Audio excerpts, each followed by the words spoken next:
We're in Saint-Auban for the 12th World Final of the FAI Sailplane Grand Prix. We're going to bring to you live racing this afternoon of the most exciting sort that you can do in sailplanes. A little bit about the Grand Prix itself.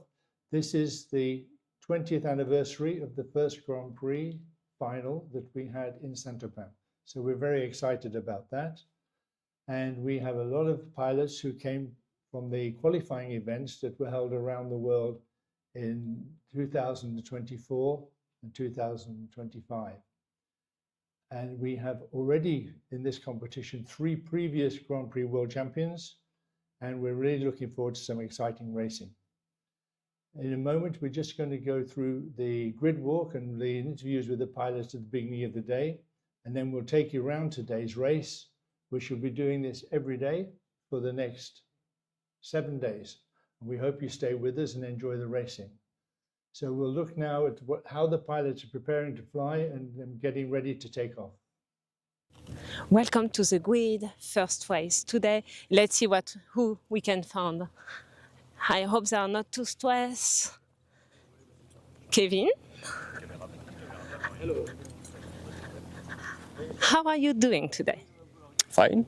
Quite excited for the first day and yeah, just want to fly.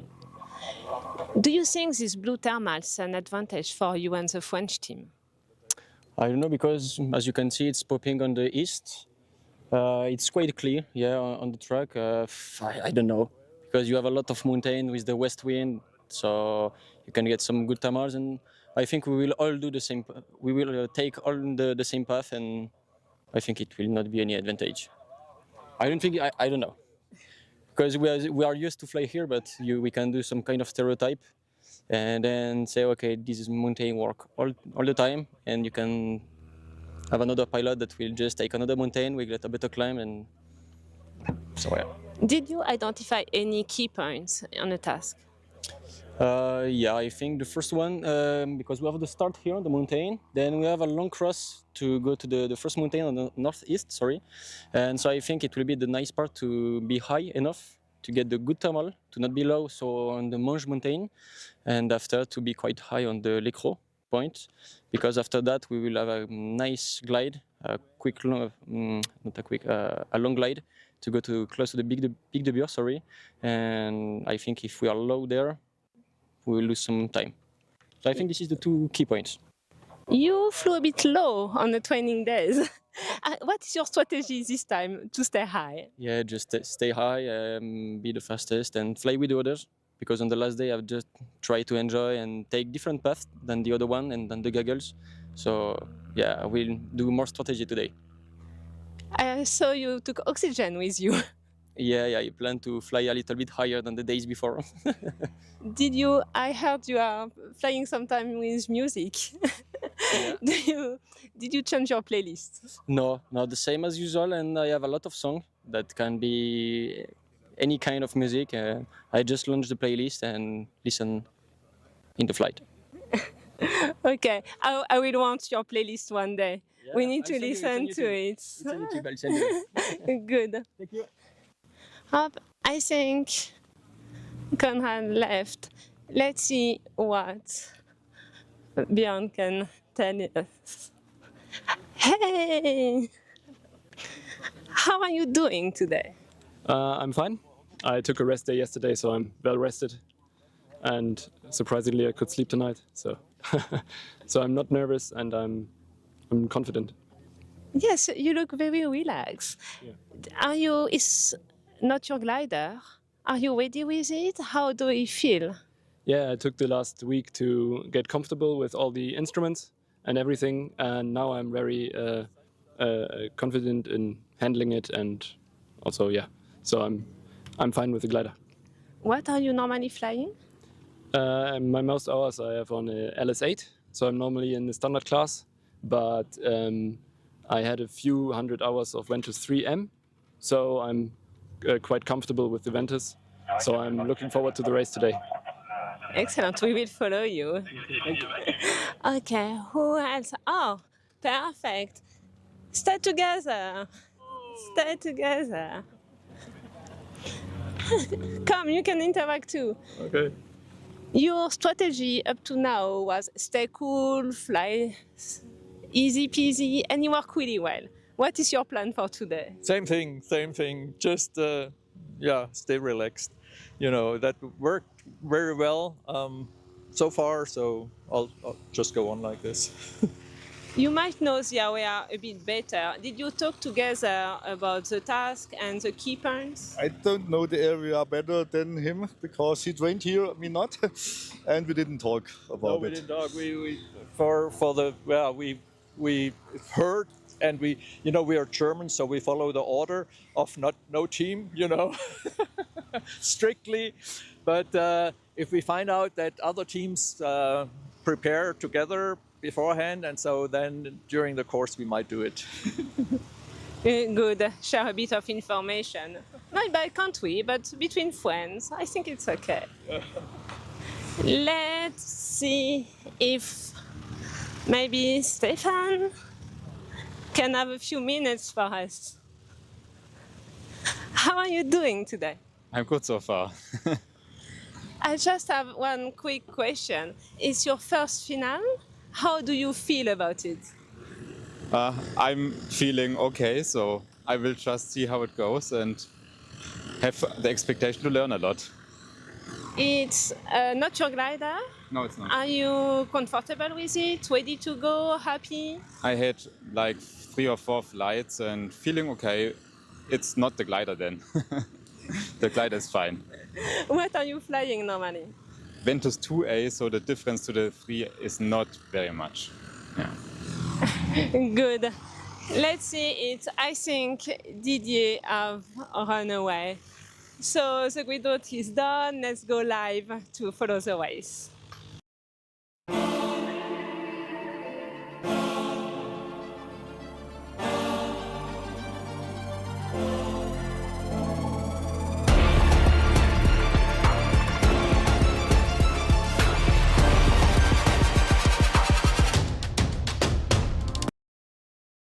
Hi, thanks. We're welcome back again to commentary here. On the first race day, I'd like to introduce Aude Antezé, a French team pilot who knows the area very well. Aude and I will be having a conversation during the flight about where they might fly and what's good and what's bad and the tactics, and try to give you an insight into what the pilots will be thinking and what they're trying to do. We look now around the start area. We can see that everybody's launched, everybody's climbing up. The maximum start height today is 1,800 meters. And the start you can see is just to the west, northwest, just to the, southwest of Saint-Auban airfield. But they're climbing on the Leur mountain to get the altitude to come and start. So while we're waiting for the start line to open, we're going to fly around the task and just show you where they're going to fly and what's going to happen. So Aude, if we can go to the first leg and look along the first leg to the first turning point and maybe pick out the important parts of this. So definitely at the beginning, they will have to cross Durance Valley, what we nicely see here. So they will need to glide as good as they can to reach the next mountains. And then they will also have to climb, and they shall not miss this climb because then the mountains are higher and higher. And at this point, they may choose different paths because you can either go to the right directly on the parcours, or you can also fly straight if you are high enough towards Serponçon Lake. So I think there might be some different tactical choices here. And the important thing is to get that first climb, to get up and get over. Definitely. So it could be interesting to see who gets to that point first. And if we look at the second turning point, the first turning point in the second leg now, please. We can see where we're going to go after the turning point at Les Crottes. Yes, so then they are heading to the west, and they will need to cross a large valley and the gap area especially. So here there are also 2 big different options, either to the right over the south of the Écrin Massif on this nice ridge lining up to the west and then catching Pic de Bure, or they can either yeah, choose the left option, which is less mountain, but can work very well as well, which is Montcolobis. And I think they will, yeah, make one or, yeah, there can be also two different options at this point. And maybe, Seb, if you've got your marker, you can show us where Pic de Bure is in relation to the second turning point. And this is the area where they really must climb. Yeah. Yeah, they really must climb here because the next leg's looking a little bit tricky after that. Definitely. And this point is a really good spot for climbing. Usually the thermal top is higher than elsewhere, so And we a must, good option. Yeah. and we must explain on this leg between the first and second turning point, there's a little bit of controlled airspace in the middle of this leg, and they have to pass either side of it. They cannot go directly through it. It's not shown on here, but it's very important for the competitors. So then we're going to the southwest and south from here. Yeah, then from Montmaur, they head to Orpierre.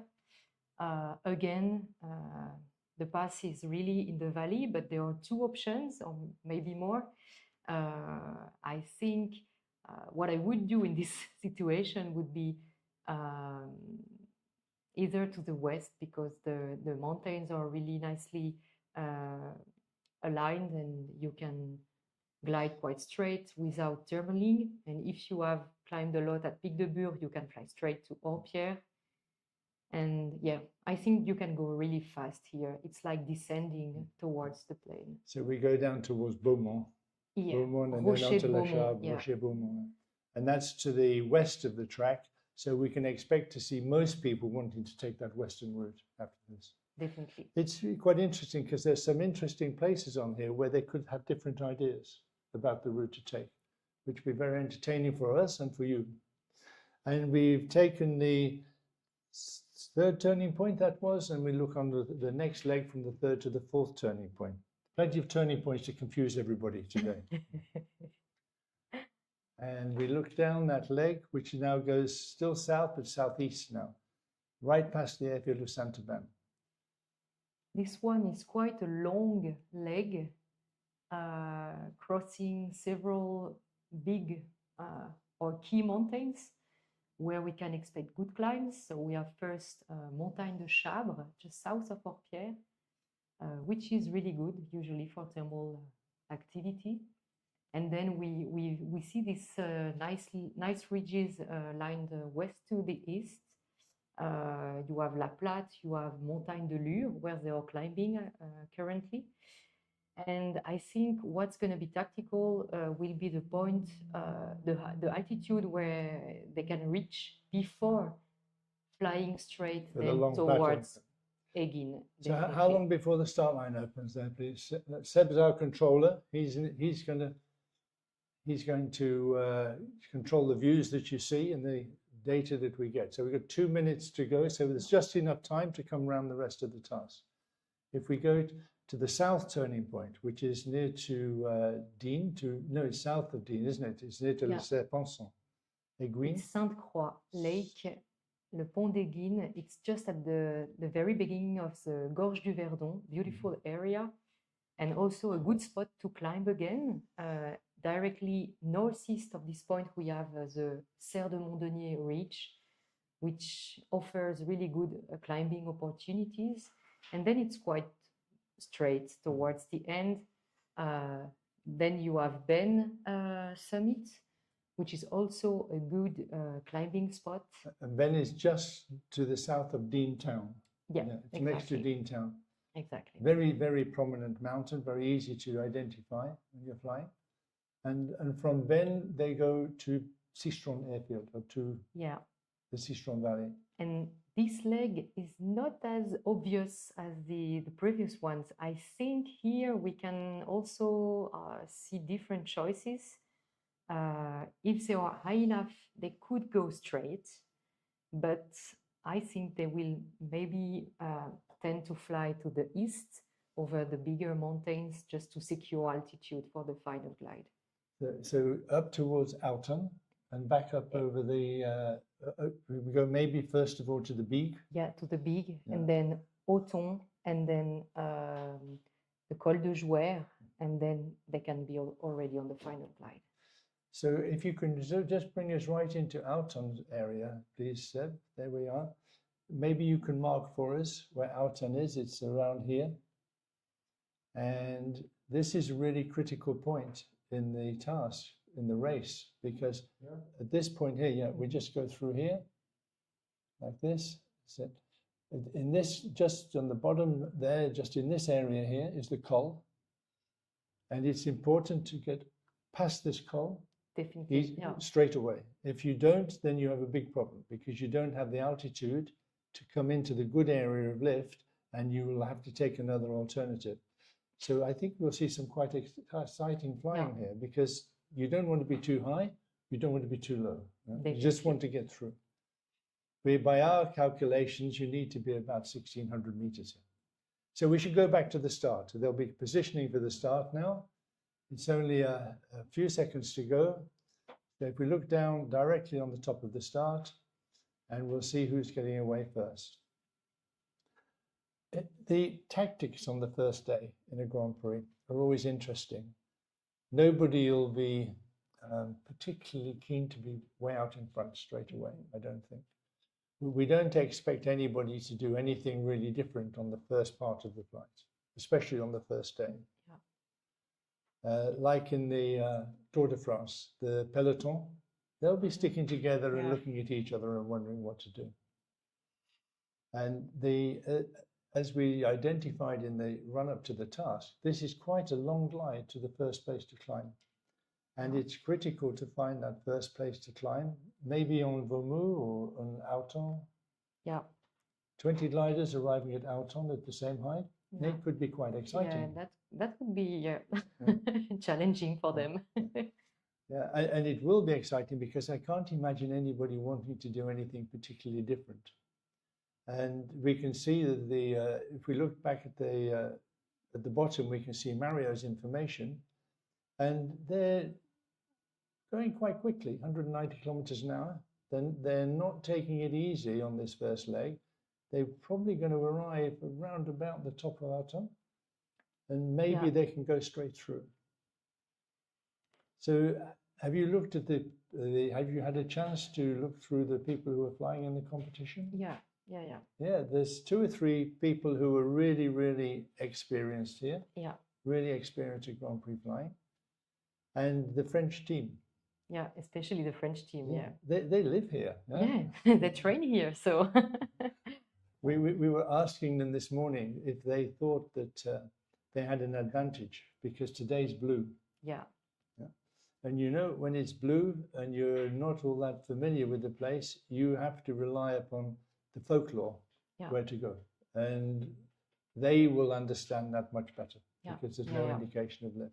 There's no cumulus to mark the good places to go. Yeah. And it's a little bit Kilo Whiskey there. He's breaking off out the side. It's Didier. I think he's going to glide above Vaumux's crest just to minimize altitude loss to be able to catch the thermal then.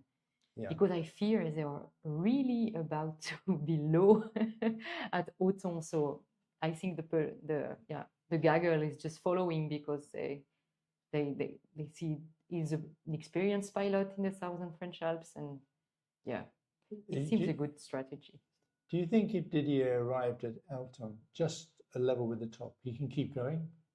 Can you find your way through the Le Manche at that altitude, or you must climb? I'm not sure. I think you must climb. Because the topography is climbing as well. So at some point you will just be blocked. So the terrain is going to be going up all the time in front of them. Yeah. And it's quite good because we asked most of the pilots who was their hero in this competition and who they thought was the person most they most wanted to beat. A lot of them said Didier. I think he's maybe one of the most experienced pilots in the southern French Alps. Well, he flies in Vinon. He has flown a lot in Saint-Auban as well. He knows the area by heart. And he flew the Seastrom Grand Prix final, which was an amazing final with strong north wind and a lot of ridge flying. And we saw the most fantastic last day in Seastrom. when it had a really strong north wind, which fell almost to nothing during the late part of the day. And only Sebastian and Didier were still going, and they were first and second. And they kept going and going and going. And we thought they would never be able to carry on. And they flew really low all the way along the ridges, out on Cousson and all the way back. It was remarkable flying. And they finished. So, and Didier was the champion after that one. He flew brilliantly. That's why I think people will really respect his flying here. That's Vomaz, we can see in front of us. Vomaz, yeah, this famous, long crest. Famous to everybody who's ever flown in this region, in Saint-Auban, because that's where you start, normally from the airfield. Faces to the northwest, and today we have mostly a light westerly wind. Yeah. Not much wind, but with a little bit of wind and sun. Yeah, you should be in the upwind. He should be able to go. Yeah. And close behind him is Stanislas. We think Stanislas is going to be we're surprised sometimes in the Grand Prix final that pilots come with no record, no previous history of winning in this level, and they come to the top really quickly. Yeah. And we've seen that on a number of times, and we think Stanislas has probably got the talent to be there at the top with the pilots who one would expect to be at the top. He has flown amazingly at the last European gliding in double-seater class. Really, really well. And he's with Stefan Lange. Oh, he's stopping to climb. Yeah. Didier. At the Vomaz crest, there is usually very strong thermals when you arrive on the west side, because you have the hot air climbing from the east, on this southeast slope, and you have the wind. And there is like this convergence between wind and thermal energy, and it gives usually good thermals. Yeah. I like to see today how Lima Bravo flies, which is Kevin. Yeah. Kevin, because he's he's quite a young pilot. Yeah. And he's very confident about his ability. I wouldn't say he's aggressive. I don't think he's aggressive, but he's very confident with his ability. But he will find it tough in this competition. He will expect to do really well. He'll fly really well, but he might take just one or two. When we talk about risk, we don't mean risk for an accident. We talk about sporting risk. Risk to go where the lift might be a little stronger. So whenever you hear us talking about risk, it's not about taking a risk. It's about, can I get a little bit more energy than the other guy? You know Kevin well, I'm sure. Yeah, I know Kevin well. I've flown competitions with him in the French team. And he's really experienced in mountain because he started gliding in the Pyrenees mountain. So he's really at ease flying. From Saint-Giron? From Saint-Giron. Yeah. Right. So he's at ease, even low on the slopes. He can really take thermals in the mountains. And he knows the area very well. Yeah. So Didier's pulled out 100 meters, 300 feet more on the first thermal. That's a good start. That's really laying down a marker of how he wants to fly. But we can see that Stefan and the rest of them have decided, no, we're not going to play that game. We want to keep going. I think that they'll all be feeling a little bit nervous about arriving at Oton and the gang. Because if it doesn't work, you don't have any other option than just turn back and try to find something on Vomaz, because you cannot just fly forward. And what are the chances of it not working? Yeah, they are quite low. Yeah. In this situation, it's quite typical today with this breezy wind regime and thermal activity, mostly driven by the topography. So it's quite typical. So we just look in behind this group now and get down low so we can see them just coming along the top of the ridge. So we get right in behind Charlie. That's good. And we can see that they're not very high above the ridge top. And there's no problem for the guys who are hanging back, because they've got, it's the moment, the race is only just getting started. And there's the first important thing is not to get into a difficult situation. So by hanging back a little, you can watch what happens, and you can benefit a little bit from where the others are. Yeah. When it goes blank like this, temporarily we lose a little bit of data. And when we lose that data, it comes back up to 6. It's probably because they got lower behind the mountain, and it will come back. And when it comes back, we ought to carry on with the coverage. We have Angel Casado with us, who is in charge of data. And we hope that Angel will give us back the data in a moment or two. In the meantime, we can switch to the 2D view. If you can zoom in on the actual group there for us, please, Sebastian, and then we'll see who's going to be first. You can see clearly now Autan. And Kilo Whiskey, he seems to think that maybe he's still climbing. Yeah. Kilo Whiskey is still climbing. And we'll see how he manages with this. He's at 2,100 meters now. And that's that's enough to go over the it Manche. becomes comfortable to glide forward. Then he can catch Auribeau, which is the next crest, which usually gives thermals even higher than Auton. And then you can just fly straight towards Seine Valley.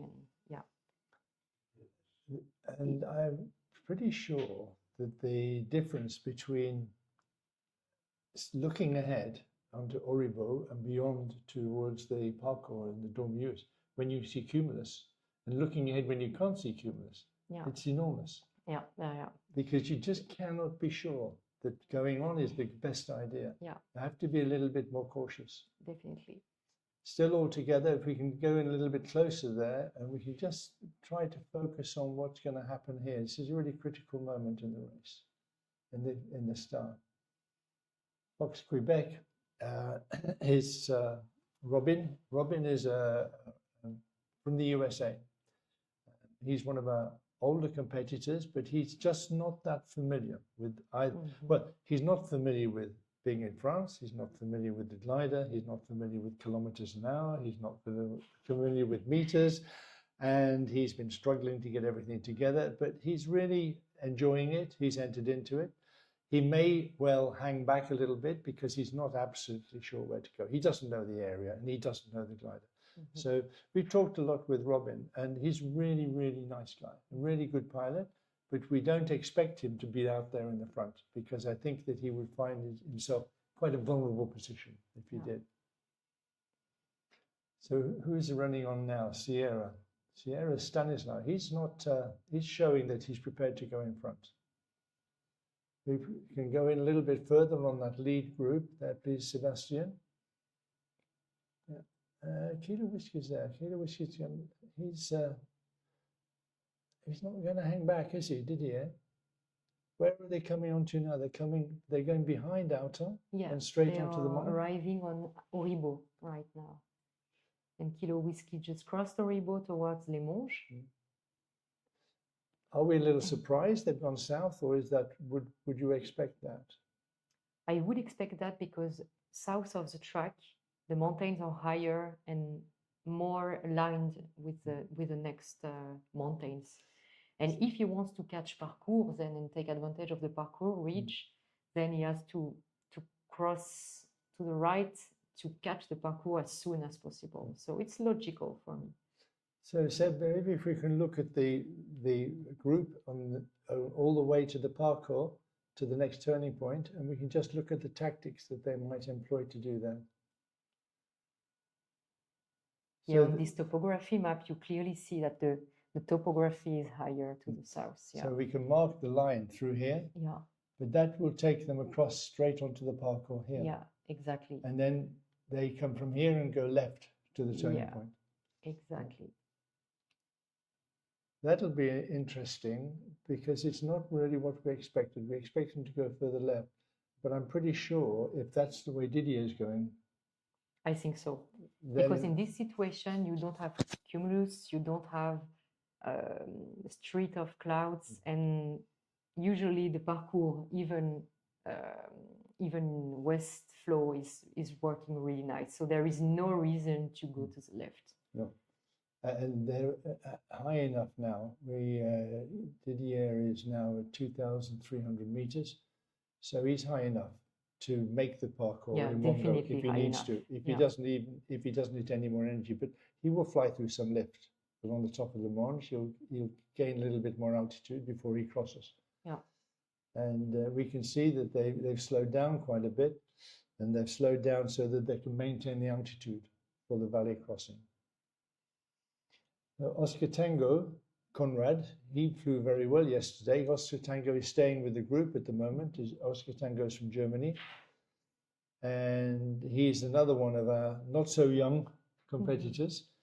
He's familiar with the area. He's flown here a little bit, but he hasn't flown a lot out of Saint-Auban or this immediate location, more in the north. And he's really keen to do well in the competition. He's really competitive. And he did very well yesterday, had a very good flight yesterday, and he was very happy to do so. Although he did finish a little bit too low. Yes, I saw that. Huge penalty. Yeah. But if you're going to finish too low, do it on the practice day. Yeah. Yeah. I am surprised that nobody's keeping up with Didier. I'm surprised that at the moment Stefan isn't hanging on there, because there's quite an altitude difference. How high is Stefan now? He's going to be a little bit lower than Didier. He's 2,100 as opposed to Didier's 2,300, but he's going with him. He's not hanging. One of the problems for a group, a gaggle like this together, is that they won't see the one or two guys that have gone ahead. They'll be so busy concentrating on each other and flying together, they may be missed altogether that people have gone ahead. Definitely, yeah. But they have a flam, so they'll be able to see on their flam these guys out in front. I think so, yeah. So even if they can't see them, they'll know they're there. Yeah. So where are we now, Ord? We're back on the 3D. Oh. We have the data. No, we're not orientated, so we should stay with the two-dimensional. The system that we have on the 3D, sometimes it needs more data to be precise, and sometimes it doesn't quite have the synchronization of the data or enough data, and it drops out. So, but the 2D will normally work all the time, and we can catch that. So if you're watching the 2D, then you can always turn the commentary on another platform. The 2D also shows us the real-time scoring. So we have on the top of here a little panel, and it works out pretty well who's in the lead at the moment. Although it shows India in the lead at the moment, India seems to be quite a long way back here, but he's 2,300 meters. Kilo Whiskey, 2,700 meters. I don't think that could be right. Yeah. No? It's surprising. Yeah. Yeah. You're surprising how high Didier is? No, how what gives it doesn't. It's gotten it's better. It's better updated now. Yeah. I think sometimes he gets confused. Yeah. Normally, it's quite accurate, the prediction of the positions. And have you seen? It's interesting. Mike, Peter Millinar, and Fox Quebec. I forgot Robin. They just missed the step towards mountain, and so they are just at the back of the. I'm surprised, Mike. I'm not surprised with Robin, because Robin probably felt a bit uncomfortable about going low over that high ground near Outen, and I expect he'd rather climb up a little bit more to go. But Peter is a pretty good mountain pilot. He's been around. He's from Holland, and he's flown here quite a bit. So he should be in the pack. He should be in the running. He'll have a bit of a problem now to catch up, I think. Yeah. It's a matter of 50 or 100 meters sometimes. Yeah, and it just goes to show how much of a how tricky it can be in some of these places. Yeah. But it's beginning to separate out into two groups. There's the little league group, in which we've got Stanislas, and we've got Stefan, and I think in there is Eric Borgman and Kilo Whiskey. Yeah, they're all there together. These are the pilots that we sort of expected to be doing really well. And they grouped together and they formed their own little gaggle, and they moved ahead because I think they're in front and higher. I think that they're both a few meters higher. The Serie is at 2,800 and Fox Quebec 2,200. Yeah. So they're moving on. Yeah. Didier is certainly moving on. Yeah. And He's- as expected, is going to the right, so as fast as possible to the parcours, because then he is sure that it will work perfectly and he will fly straight towards the first turn point. So we can see Seine in front. Yeah. Seine is the gliding club. Yeah, it's a gliding airfield. You can outland here. It's safe. They start with the winch launch there. And Yeah. it's a nice, it's not flat, the valley there, but it's hospitable. It's hospitable, but hilly. Yeah. And this, the area that Didier is heading for, which is the peaks, the highest point of the Toisé-Vêche, is the Toisé-Vêche, and then going north, what do they call that Yeah, part? La Blanche and Yeah. Micheline. Yeah, I think he's not aiming at Troisé-Véché. Troisé-Véché is further south. It would be too long. Right. Yeah, so he's going straight towards maybe Dormillouz or south of Dormillouz. Yeah, marked by the red. Right. Yeah, And he's got such a good altitude now that he probably won't even climb on Dormillouz. He'll go straight to Morgon. yeah. I think he can fly straight because usually it's really good all along the ridge, and then you have also the Morgon ridge, which is the next one and the last one before the turn point. So he may just fly straight actually. So the two groups have come together now, and Stanislas is there, and Stefan Langer is coming out of that. Leo, that's Alberto, Yeah. and Alberto is from Italy, Alberto Cironi. Again, he's flying a borrowed glider because he couldn't fly his glider here. There was a problem. He rented another glider, which the owner then had a small accident the week before or 2 weeks before. So he's changed his glider again just before he came. So he's taken a little bit of a back step before the competition, but he flew it in the practice period and seems to be getting comfortable with the glider now.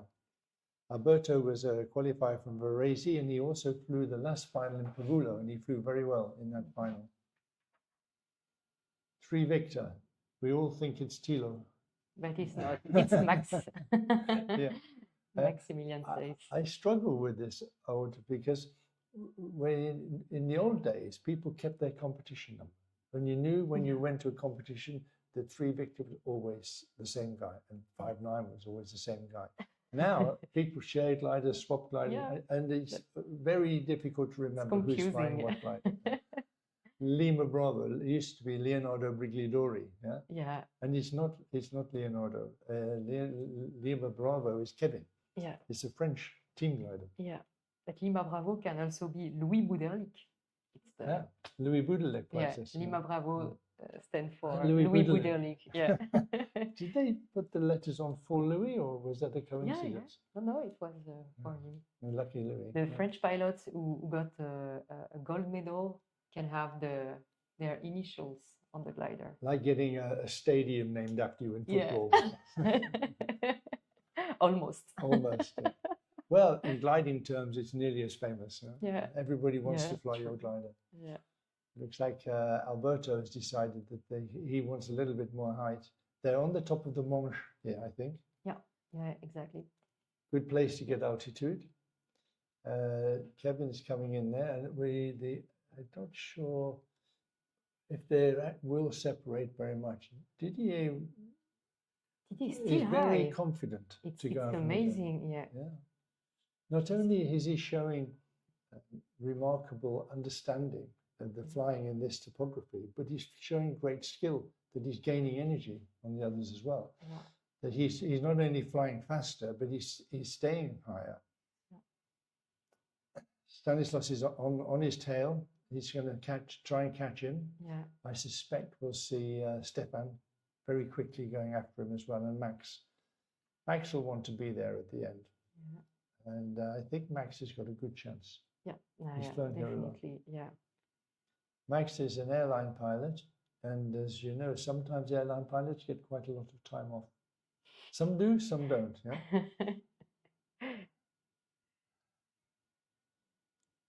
The three Victor. There's Max at the top, along with Stefan, and Oscar Tango. Oscar Tango is Conrad. He's happy to be with those guys. And Tils from Holland is with the same group. Tils is a pretty good pilot. He did quite well in this. They're all capable of winning in this competition, except probably 2 or 3 pilots who really don't have the experience to stay with everybody else. I think Tils is Belgian, right? Tils is Belgian. Yeah. That's right. So yeah, he's talking Dutch with Yeah, like the other Dutch many pilot. Belgian and- people. and so I think of them in the same team, but of course they're Yeah, not. not the same flag. No. Yeah. Quite a They are flying very fast now.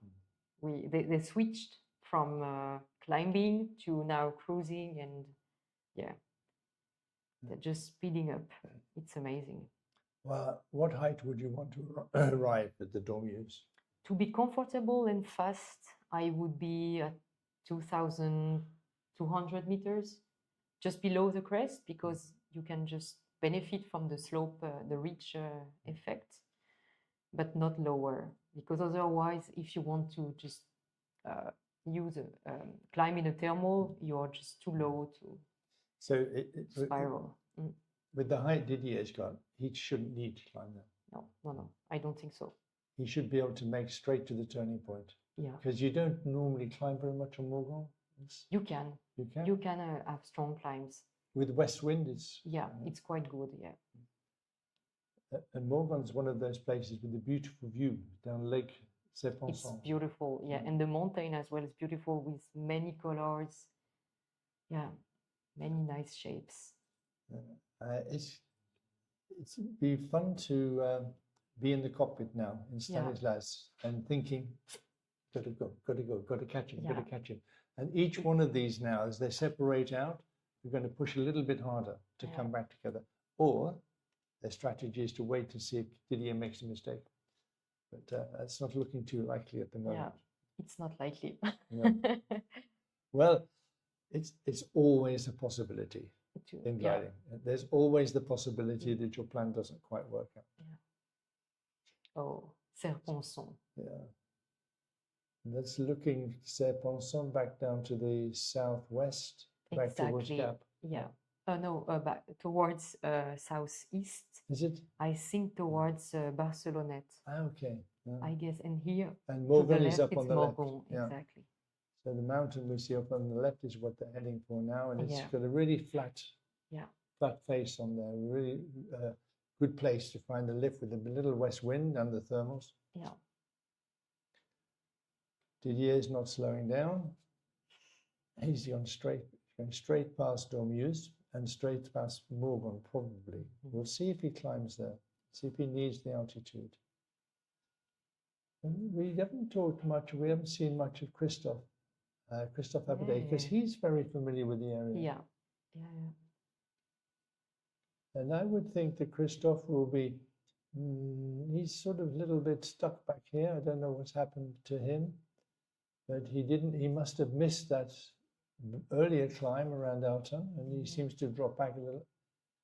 And who's he flying with? We can't quite make the number out. Mike, maybe Peter Milena. Yeah. They're flying with, so the pair of them they missed that climb at Alton.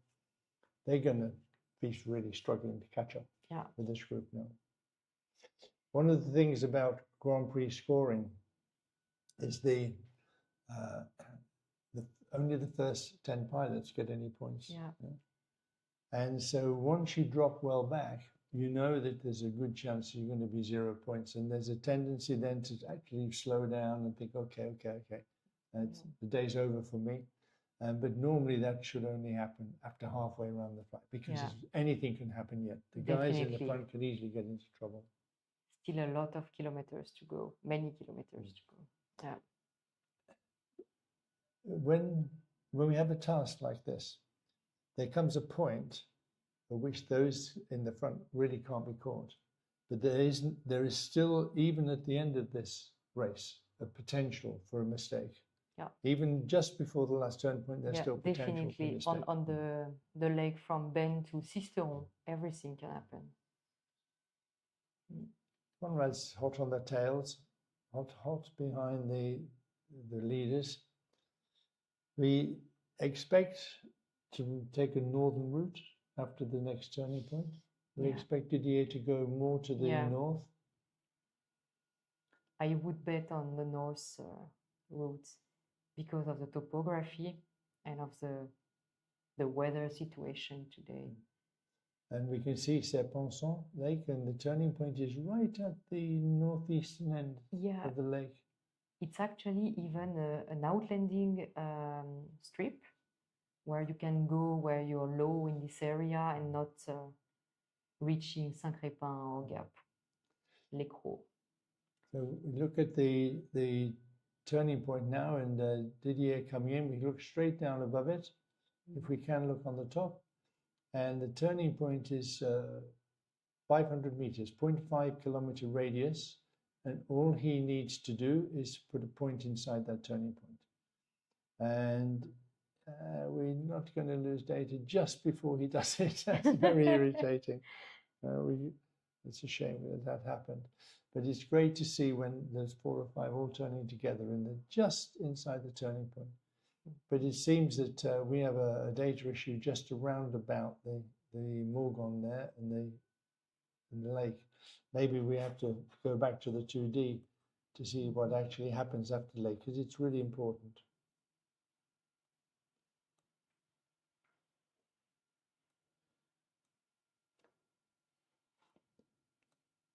So it seems that Stefan has catch up with. Yeah. What happened there? We've Didier, lost, we've lost Stanislas a little bit. Yeah. So There is some delay. It's not perfect, the system. Stefan is at 2,200 meters, and Didier was 2,200 meters. So Stefan's really with him. You know. He must have flown quite a lot faster to come across that quickly. And we've lost Stanislas for the moment. I'm sure he'll come back in a moment or two. So Seb will let us know when we get the data back for the 3D. I think we've actually lost data on the 2D as well in the lake. It may be that they are below the top of the, around the top of the mountain level. And because of that, it's getting blanked. So we will get a surprise in a moment when we see which way they went when they came out.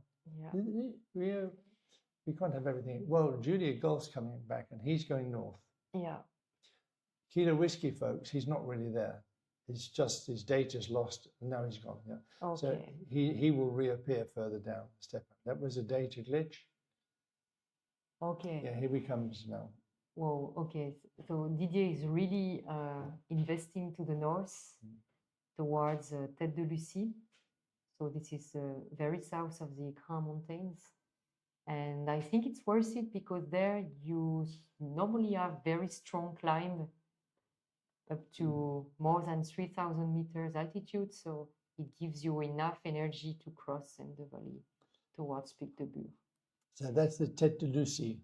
That they're coming on. And so this is Mont Guillaume. Just right here, Mont Guillaume. And further north, Tête de Lucie. Exactly, this one.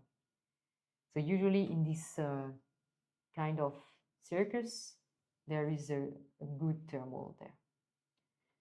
That's good. And nobody's moving, so I'm sure that we are having a data glitch with the 2D as well.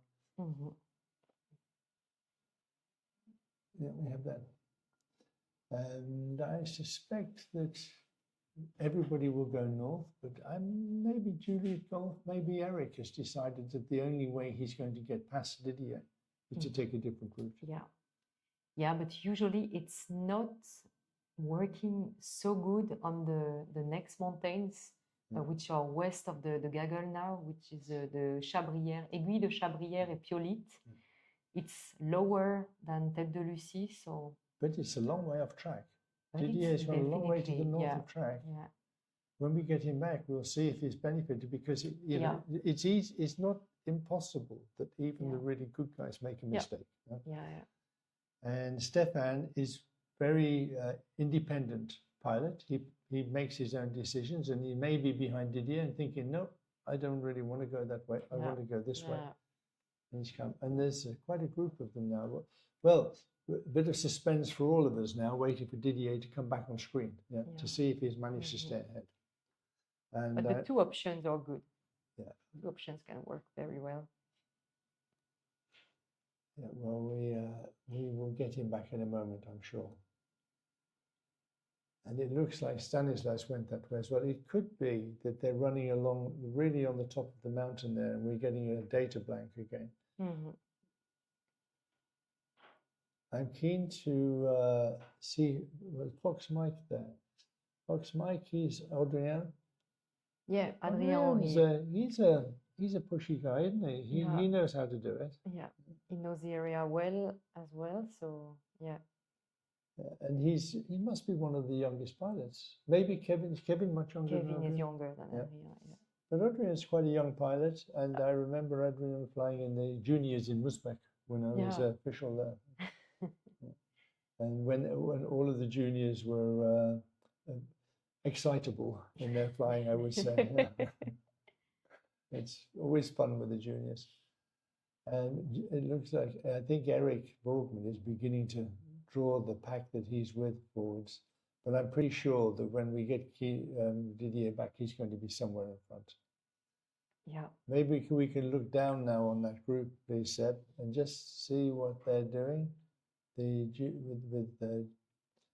Juliet Whiskey. Sorry, Juliet Golf. I mean. Juliet Golf, we are. He's right on They're going to be climbing there?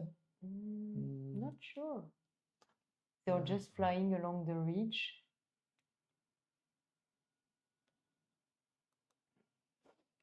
Yeah, it's not really 2,000 meters. That's not that high. No, this area it's not high. But you can carry on all the way to the Pic de Bœuf from the top of this. Yeah. It's a bit of a gap to cross on the way. Yeah, you still have opportunities on the ridge to climb, but if you do not climb before crossing the next valley, it's gonna be tricky then. I remember many times crossing that valley and being nervous when you leave this side if you're not very much above the top. Yeah. So but 2,200 is okay for crossing? Yeah, yeah, with these gliders, yeah, definitely. And the minimum you want to arrive on Pic de Bœuf? So you don't arrive directly on Pic de Bœuf, you arrive first on the small crest of Charence, Montagne de Charence, which is lower than Pic de Bœuf. And on this, you can arrive at 1,800 meters altitude. You can still find something. And you are close to Gap airfield in case of any. So it's fine. Yeah, on voit bien aussi Charence here. Yeah. So actually, it would be better to be 2,400, 2,500. Yeah, before crossing. Yeah. And they have 2,600. Kilo Whiskey is showing 2,600, but we don't see. Oh, he's moving again on the top here. Yeah, I don't.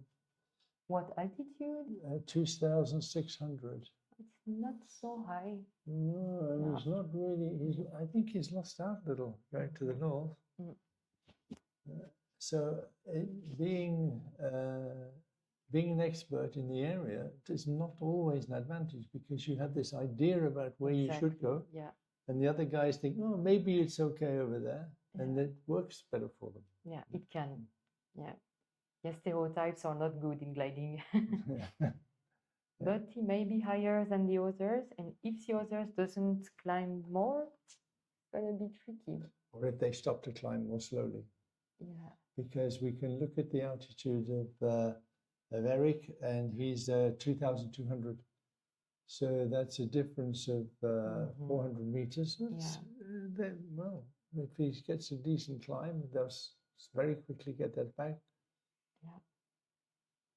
That's only probably 2 minutes of climbing, something like that. Minutes of climbing to get if they get decent climb on the end of this. What's this called? This little mountain they're on now? It's le Piolit. Piolit. Piolit. That's better. That's a much nicer picture, Seb. Thank Yeah. you. Yeah, we can see what's happening now. Yeah. Quite a group together. Delta Charlie is there with them. Delta Charlie is David. David's really probably one of the least experienced the pilots. He's from Germany, and he's not very experienced in the mountains. And he's normally flying in the, I think, a standard or 15-meter class. He's not really an 18-meter class pilot, and he hasn't flown very much in the 18-meter class. I don't know if we have him on a.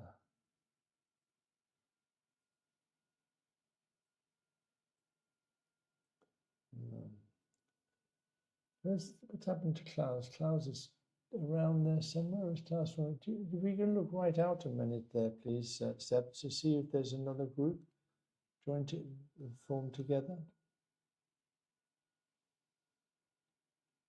No, there's still one major pack. The two Lima and Fox Quebec are way behind, and Mike.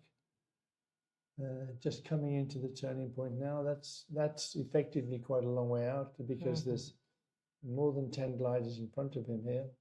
Fox Quebec, well, he'll be happy that he's flying around at the moment. It's his first day.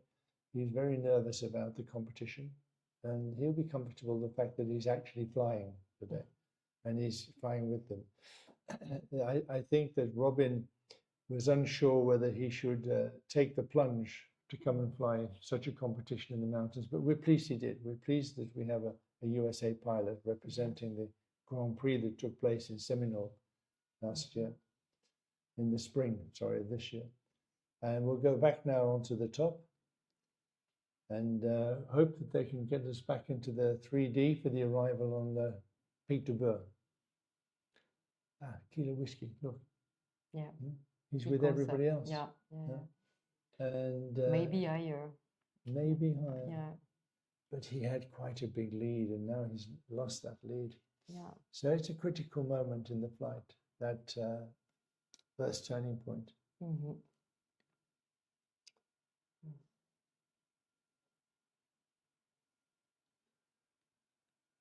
I think that Eric Borgman has quite a lot of experience in the area. And Eric's really very competitive. He was second in Pavulo, but only by a few seconds. Yeah. Wow. We had on the last day for Eric, there was an altitude penalty of a few seconds, just maybe 2 meters, 3 meters. And it made the difference between him winning the competition and being second in the competition. And I know that our good friend Angel, the scorer, spent a lot of time with Eric in the evening, trying to persuade Eric that no way we could find him his extra 2 meters he needed. I think he's probably got quite high expectations of his performance here. I think he expects to be at the top, and I think there's a good chance he could be at the top at the end. One of the interesting things about Eric is that he flew the Saint-Auban World Final here 20 years ago. He was in the 2005 final, and so was Mario Kiesling. Really? Yeah, Super Mario was also in that competition. And we're very pleased to see them back. Eric's now retired. He was still an airline pilot then, and now he's retired and been living down near Vinon for most of the summer. And so he's been rejuvenated with his gliding. Have they got enough height now or to get across this gap? Yeah. Definitely enough altitude. 2,800 meter AMSL, that's perfect. So it's quite a long gap for them to cross onto the Pic de Beur. We know what's going to happen now. Everybody's together. So maybe it's a good moment to ask our referee, René, to come over and say a few words. René, you're going to come and talk for a minute? Do you want to have a break for 2 minutes?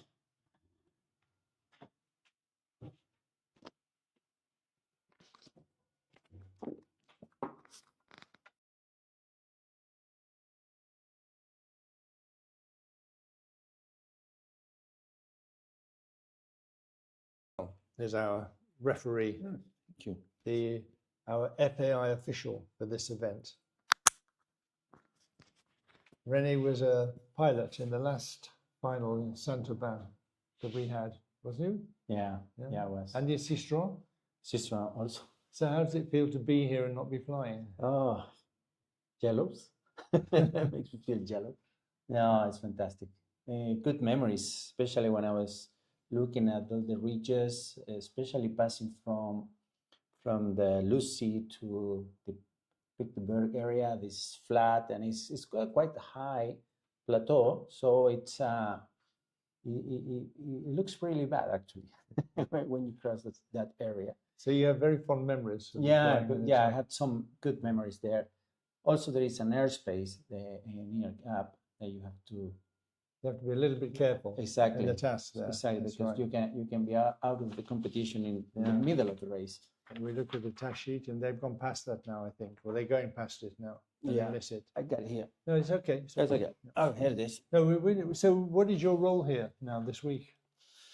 Well, basically to help people, the organizers, if there are some questions about rules, also help pilots if they have questions, how we apply the rules. So basically, I have to support everybody that the rules are run accordingly. And if somebody does something that's not in the rules or No, outside the rules? So far, so good. No, but if they do, what do you have to do then? Well, then I have to, if there is any problem, they have to go to me. They can make a protest, right? And then I have to look for all the information. I have to do the hearings of the pilots, of the organization, and then make a decision who's right, okay? And change if it applies accordingly. That's a tough responsibility. Yeah, it's not good. It's not good. So you hope that there's no controversy in the. Of course not, because this is a small group of friends, and if you make a decision that somebody's not going to be happy, then it can create frictions. Of course, it's a very delicate position, but I mean, you can see they are very experienced pilots. They are very professional at what they do, so it's going to be easy for me. So actually, you're right. It's a family. The community of gliding is a community of friendship as well. Yeah. Yesterday there was a very nice word. One of the authorities in Saint-Auban said about fraternity. Fraternity. Yeah, fraternity. Fraternity of the sport. This is what it is. Yeah. And we don't have a culture in gliding of people trying to get around the rules. People try to obey the rules. They try to fly within the rules. And so we don't very often have any difficulty of that sort. Exactly. Basically, I'm here because of the rule says that it has to be a FAI representative. But actually, I don't see in any of the final Grand Prix that any issue on this. So it's quite simple rules. And of course, we have very professional directors of competitions. Of course. And we have we have a lot of experience in the organization of the competition. And so they are able to head it off at the pass. They're able to make sure that these things don't happen. So you have a good contest director who knows the area, makes very good tasks. Also, you have the team that supports all this technology. So it's easy. But it's been 20 years, Brian. So 20 years learning, improving, and every championship there is something new, but there is some very good backup. You've been the 20 years also in the Grand Prix, right? I hate to say it, but it's been a bit longer. Even longer. Yeah. But you saw the Grand Prix. Yeah. Start. We saw it from its birth. Exactly. And in fact, I hate to say, but we saw it from the conception. Yeah, and it's developed into something that's become very attractive to the pilots as well as very attractive to clubs. Because one of the objectives of the Grand Prix is to give the local club, like in Saint-Auban here, the opportunity to really promote itself locally. And they're doing that here. They're working hard to make sure it raises the profile of gliding by having ways like we're doing, like showing the races and the social media, we can put the message out there, and then the clubs can use that. And the same with the 10 qualifying events. They have the opportunity. But we're going to get back into an exciting moment again now. So we're going to need our expert back. But thank you, René. Look, we're going to ask you to come and talk to us again. Fantastic. On most days, just to keep us informed on what's going on the field. Thank you, Brian. I'll And be here. what we didn't mention is the director. The director, he is absolutely wonderful guy. Yeah. Benjamin. Benjamin Neglis is normally doing this job. I don't like doing this job very much, but Benjamin can't do it because he's the competition sporting director this week. But from tomorrow, we'll have other commentators who will do this job as well. Much younger and more entertaining than me. But thanks very much, René. Thank you. And if you hand the mic back to Odd, then we can see what happens when everybody comes on the Pic de Berre. Maybe we can get an update from our data experts. Are we likely to get back into 3D, or are we struggling with that? I think we're struggling with that, are we? We don't seem to. Oh, yeah. Looks like we're running okay. So the race is back on. Yeah. They've crossed the gap, and now what happens? Now it starts again. We have to see who's got where. And it starts again with different people at the front. Yeah, two different options. Riding on Pic de Berre. Look at that, Kevin's out in front. Yeah. Kevin. Kevin leading. He knows well Pic de Berre, and Yeah. And I know he has already been very low on Pic de Berre slopes, so he knows where it works. Alberto is the odd man out in that group because he's the only one who doesn't live or fly around here all the time. But Stanislas is there. He's with him. We don't seem to have Kilo Whiskey data. Oh, he's behind a bit. He's coming in. Yeah. And there's plenty of time. There's plenty of time in this race yet for it to all change. So we expect them to climb here now to a good altitude. On the south slope of Pic de Berre, you usually can expect strong thermals. I don't know if there are cumulus at the moment in this area, but I saw cumulus on the Monge massif. So maybe there are small cumulus to the north. Then maybe we have a webcam of that area of near Pic de Berre and we can see. And on some of the days coming, we'll have a spy in the sky, and they will be able to give us the updated weather information. That would be nice. Yeah. Kilo Whiskey's back together. So we've got two X-ray, which is Tils. We've got Eric. We've got Kevin, and Max, and Didier, all together in the front group. And Mike Alf is coming in, which is Arne. He's an interesting character. Arne he's come from nowhere in gliding into winning the Norwegian Nationals. I think 3 times he's won the Norwegian Nationals now. Wow. And when he started gliding, his instructor said to him, you can practice, online. You can play online and you can practice flying glider. So he started flying Condor. And he's become a real expert at the virtual gliding competitions. And he has flown every one of the Grand Prix of virtual gliding. Wow. So he's well practiced. And I suspect he's flown a lot in this area with his virtual gliding. And I'm sure it helps a lot to have flown virtually because you know the landscapes, you know the slopes, you're used to the area. Yeah. Do you ever fly with the virtual gliding? Not in competition, but just for fun on Condor. I'm afraid I can't do it. I tried. But I prefer reality, definitely. I like flying gliders in the mountains, but when I've tried the virtual flying, I generally don't manage to get to the top of the aerotow. It's so difficult. I know it's not difficult.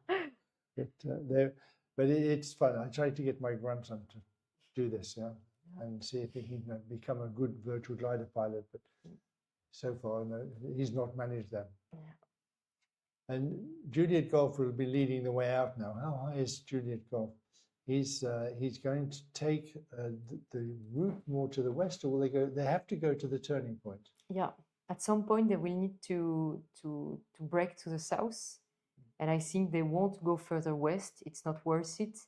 they will go from Pic de Beur directly to the turn point. And then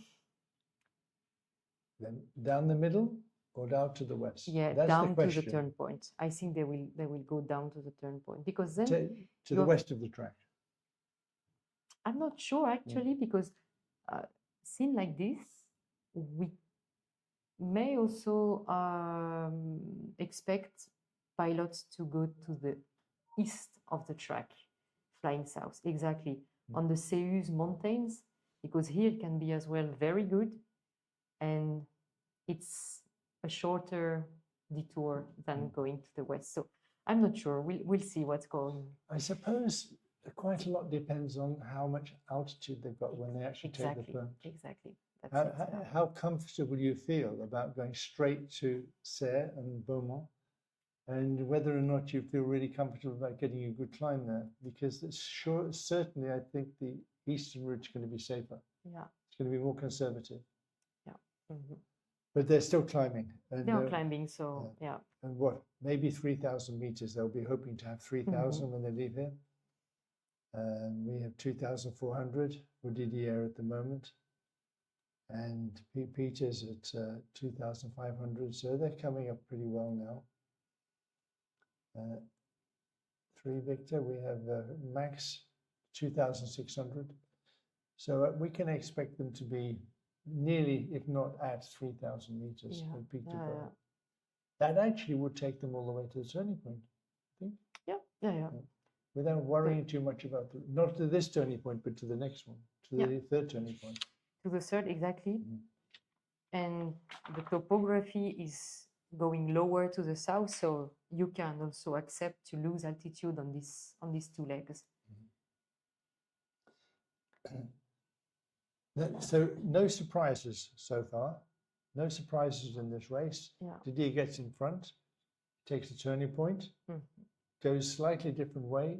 Everybody catches up, different route. This is the leapfrog. This is the sort of leapfrog that makes it so difficult to really get a big lead in this type of racing, because you only need one small mistake to go just a little bit the wrong way, and pow, there everybody's with you again. I don't say it has to be perfect, but it has to be close to perfect. That's it. To win. And I expect that Max is there at about, what, 2.7, still coming up. They'll be happy now, that height. I would be happy there, yeah. They'll be very happy. And they'll be happy that the next leg is back into really nice countryside. Didier would want to go the other way into the mountains, but some of them will be happy to be going downhill and not uphill. That's better. Now we can see a beautiful picture of Pic de Beur. And the route we were thinking with the pen is the eastern route is this route, and the western route is this route. And to the south. So Seb will mark those. That's through the turning point in the eastern route and through the turning point in the western route. And then they have to go through the turning point first. Interesting. Little wager on this, little bet. Maybe we should start. We should open some gambling on that, and then we could make some money. Definitely, Maybe. Well, even the altitude, I would bet on the most direct route. In fact, not even bothering with going off track, just fly straight. Because then you have Chabre, Lure, and you will climb there. The eastern side, is it the Series? Seus, Series? Seus mountain. Seus. Oh, it's not so easy. Famous for climbing, famous climbing spots. It doesn't look as inviting to get a climb as if you get to Chabre and Beaumont. That looks really inviting. Seus is a little bit messy. It's not organized. And you think, and if it's blue, you think, I could easily miss the thermal and not. So I have the altitude. Why not just go straight? But south of Seus Massif, you have Saint-Genis mountain, which is a really good choice as well. Just southeast of Serie, Saint-Genis is a remarkable one, and there we usually find good climbs as well. So. And the one just to the north of Saint-Genis, what's this one? That's Serie. It's not Seus. Seus is north of this. This one is Crête de Sel. Merci. When I mentioned the Didier flight on the last day of the Sistron World Championships, it's on that ridge when he and Sebastian flew almost at the bottom of the ridge, all the way there and back in no wind. It was remarkable flight. Wow. And then got back to Sistron. So we are on the way. Yeah. They're coming into, we focus on the turning point, and we can see what happens as they go through the turning point. And we can't see the 3D on the turning point, so 2 X-rays pulled out ahead now. That's Tills. He's interesting. Yeah. It's interesting that Tills is taken over the lead, and feeling comfortable about being in the lead, but he's not so high. I think he's a little bit lower than the other guys. Not that low, actually. I saw 2-2, 2-1. They've lost quite a bit of altitude between the Pic de Beur and the turning point. Yeah. That makes it a little bit trickier to choose the route. Yeah, definitely. Minimum height to arrive in Chartres or Beaumont with not much wind. Yeah, 1400 meter minimum. Yeah. And it's 30 kilometers. So Yeah. that's 1,000 meters nearly. Yeah. Yeah. So they are going to have to climb. Yeah. Somebody's Maybe at going to- Saint-Genis, maybe before Saint-Genis. Yeah. Somebody's going to need to make a decision, and let's see if everybody else agrees with him. Yeah. I'm surprised that we are having so much problem with the data. We put a lot of energy into making sure that all of these competing gliders have downward facing antennas for the data. And they also have a second tracker.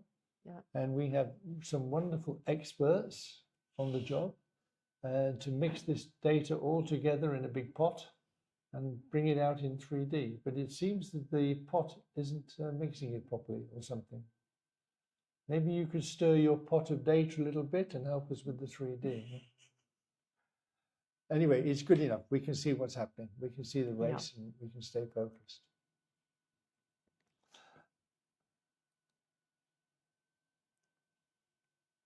At least the group at the front are the people we really expect to be there.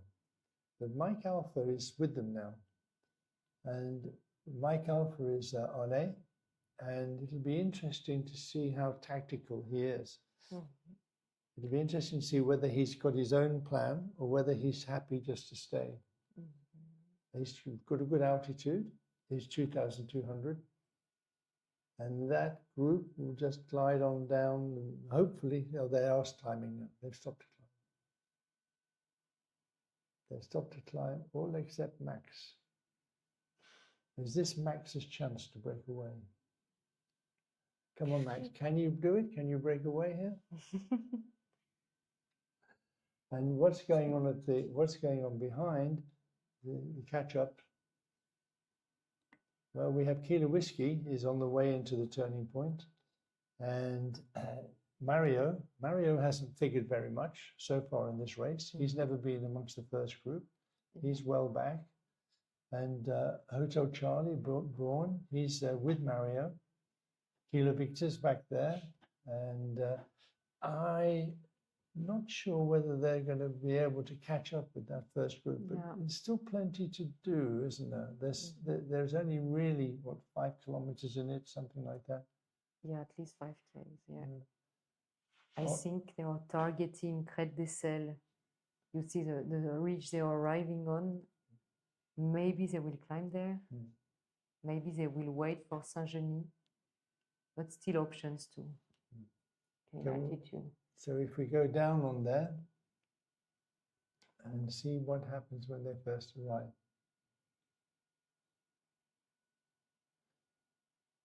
Three Victors deciding to carry on to Saint-Genis. Yeah. What altitude? Oh, 2-3. It's fine. Yeah. Yeah.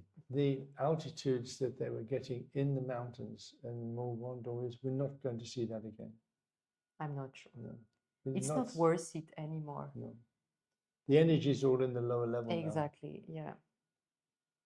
And there aren't any big mountains now, except in Lure, which is not that big. So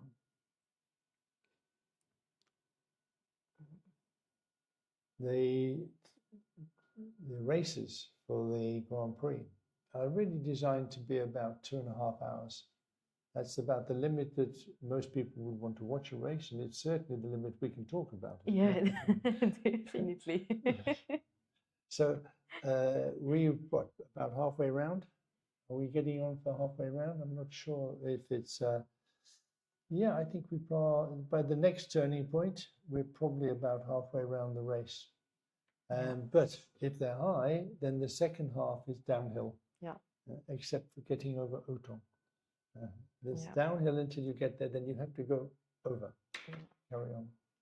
And as we'd be interesting to see now if Max finds the thermal or if Eric finds the thermal and they can climb up again. Carrying on now, we're beginning to see some more adventurous leading out now. And we have Juliet and Lima Bravo together. And Kevin made this little promise to us this morning about not flying low. Do you think he's forgotten? Has he promised not to fly low? Yeah, he said, I promised myself and I said, Really? I don't want to fly low. He said in the grid walk this morning, Really? try not to fly low today. But of course, he's now in front. He's looking ahead. He's, okay, let's go. Yeah, let's keep going.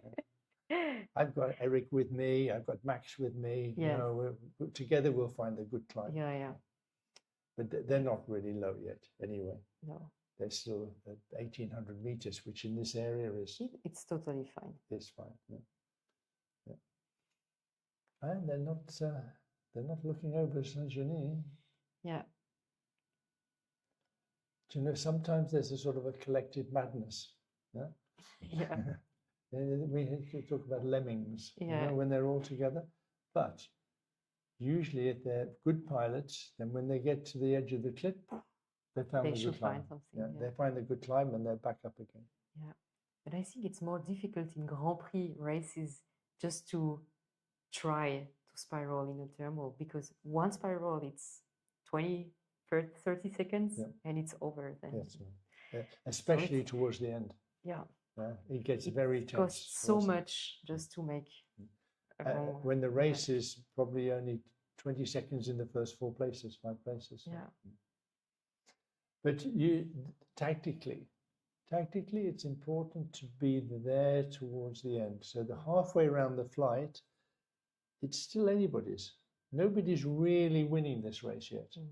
There are some guys who are a little bit in front, some guys following them, but nobody's actually winning because there's 2 or 3 places yet when it could go completely wrong for them. Yeah. Now we can see the sharp. Yeah, and Max is really higher than the others. He's done very well to do that. He didn't stop in that thermal. Maybe he just had a nice little energy line. Yeah.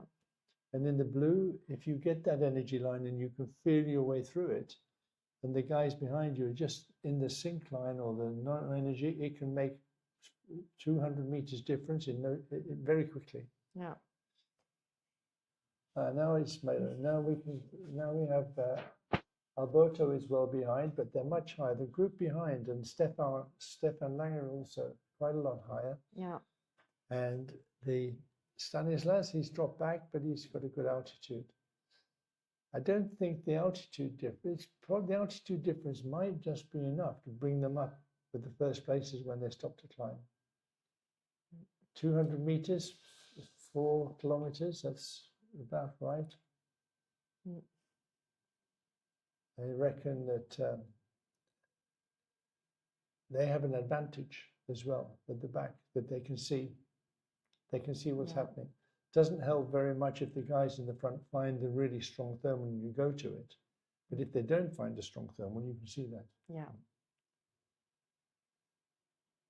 And to X-ray there, he's Tools, he's still there with it. So the leading group, we have Max, we have Eric, and we have Tills, and I think Kevin is in there as well. So that's a good little leading group, a good fast group. If we look behind, in the trading group that's coming up behind, there is Stefan Lange and Stanislas, yeah. They're coming along nicely behind, and Mario. Mario's not out of the race by any means. Yeah. Mario is a very experienced Grand Prix pilot. He knows tactically how to handle this, and he knows how to pace himself. So he may be in the halfway around the race, he seems to be back a bit, but he might not be there in the last part. Where they're heading on to now that's actually just, is it Beaumont we can see ahead, or is it to the right? Yeah, it's the south of Beaumont. It's not really Beaumont Ridge, but it's just south of it. Beaumont is on the right. Okay. And I think they could find something on the ridge before Orpierre turn point. But the most certain option is definitely Chabre on the left. And The Chabre is that beautiful long ridge line. Yeah. And the wind is westerly. Yeah. So but there all is of our not so glider strong pilot, wind today. all of our glider pilot viewers from all around the world say, hang on a minute, when the wind blows along the ridge, you don't get any lift. It has to go to the ridge. Yeah. But you have thermal. It's thermal today. So it's just thermal. So. Yeah. Which means there's always a risk that just when you arrive, it's not necessarily the right moment. Yeah, it can. But you can follow the ridge and find something. Do you think we could get Benj to come and talk to everybody for a moment too? We've got our competition director, Benjamin, here. I think it might be. Do you want to talk to Benj? Oh, yes. Yeah, you talk it through with Benj for a moment. Come on, Benj, tell us what you think of the race so far and what's going on. Hello, everybody. So where are we now? You are without a microphone. I am without a microphone. Sorry, waiting for the microphone. Yeah, let me clip you one. There you go. Great. So where are we now? So the leading pilots are just arriving at turn point 3, Orpierre, which is on the west side of the area. Still hilly, but lower mountains, and they are heading south towards Lac de Sainte-Croix, which is almost flatland, so to say, in the French Alps. So we are in the middle of a race? In the middle of the race, yeah. Okay, so 50% of the job is done? Yeah. And already some pilots are struggling or not? Yes, definitely, Some pilots are way behind, but still flying. But I think they have almost no chance to catch up with the group, leading group. You can see on the second turn point, so the northwest turn point, Mike, so Peter Milner. Yeah. Heading like, okay, it's a nice day now, but very little chance to make some points. And to Lima, Christophe Abadi from France, also in the same position, I would say. But yeah, the leading pack, somebody made more energy to the others. There is a leader, a clear leader, or it's still... No, it's really changing fast, actually. No leader really, apart from the beginning. We had Didier Haus was really leading for like the first 60Ks, but then it's really changing.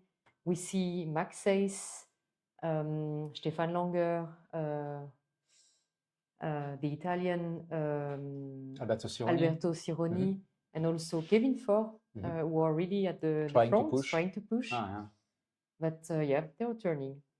And now they are, leading pack is together on Chabre, I think? Yeah, crossing Chabre, So I was expecting that perhaps on this point of Chabre, one was, it's not good enough.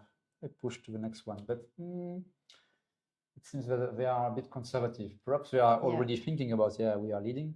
Yeah. That's okay, that's enough. Most of the job is done. Now, no mistake. But they still have options to climb just after this, If La Platte and then Lure. If a climb is not good enough in this area, if there is not enough thermal activity, they can still go to the next one. But yeah, normally Chabre is a good spot. So and we expect, you see on this screen that on the live that you see only the pilots from the championship, but perhaps there are also some pilots not from the championship there, and they can spot and paragliders and many more. It's the biggest stadium in the world we have. But we have to share it. That's also the beauty of this sport. What happened to Didier?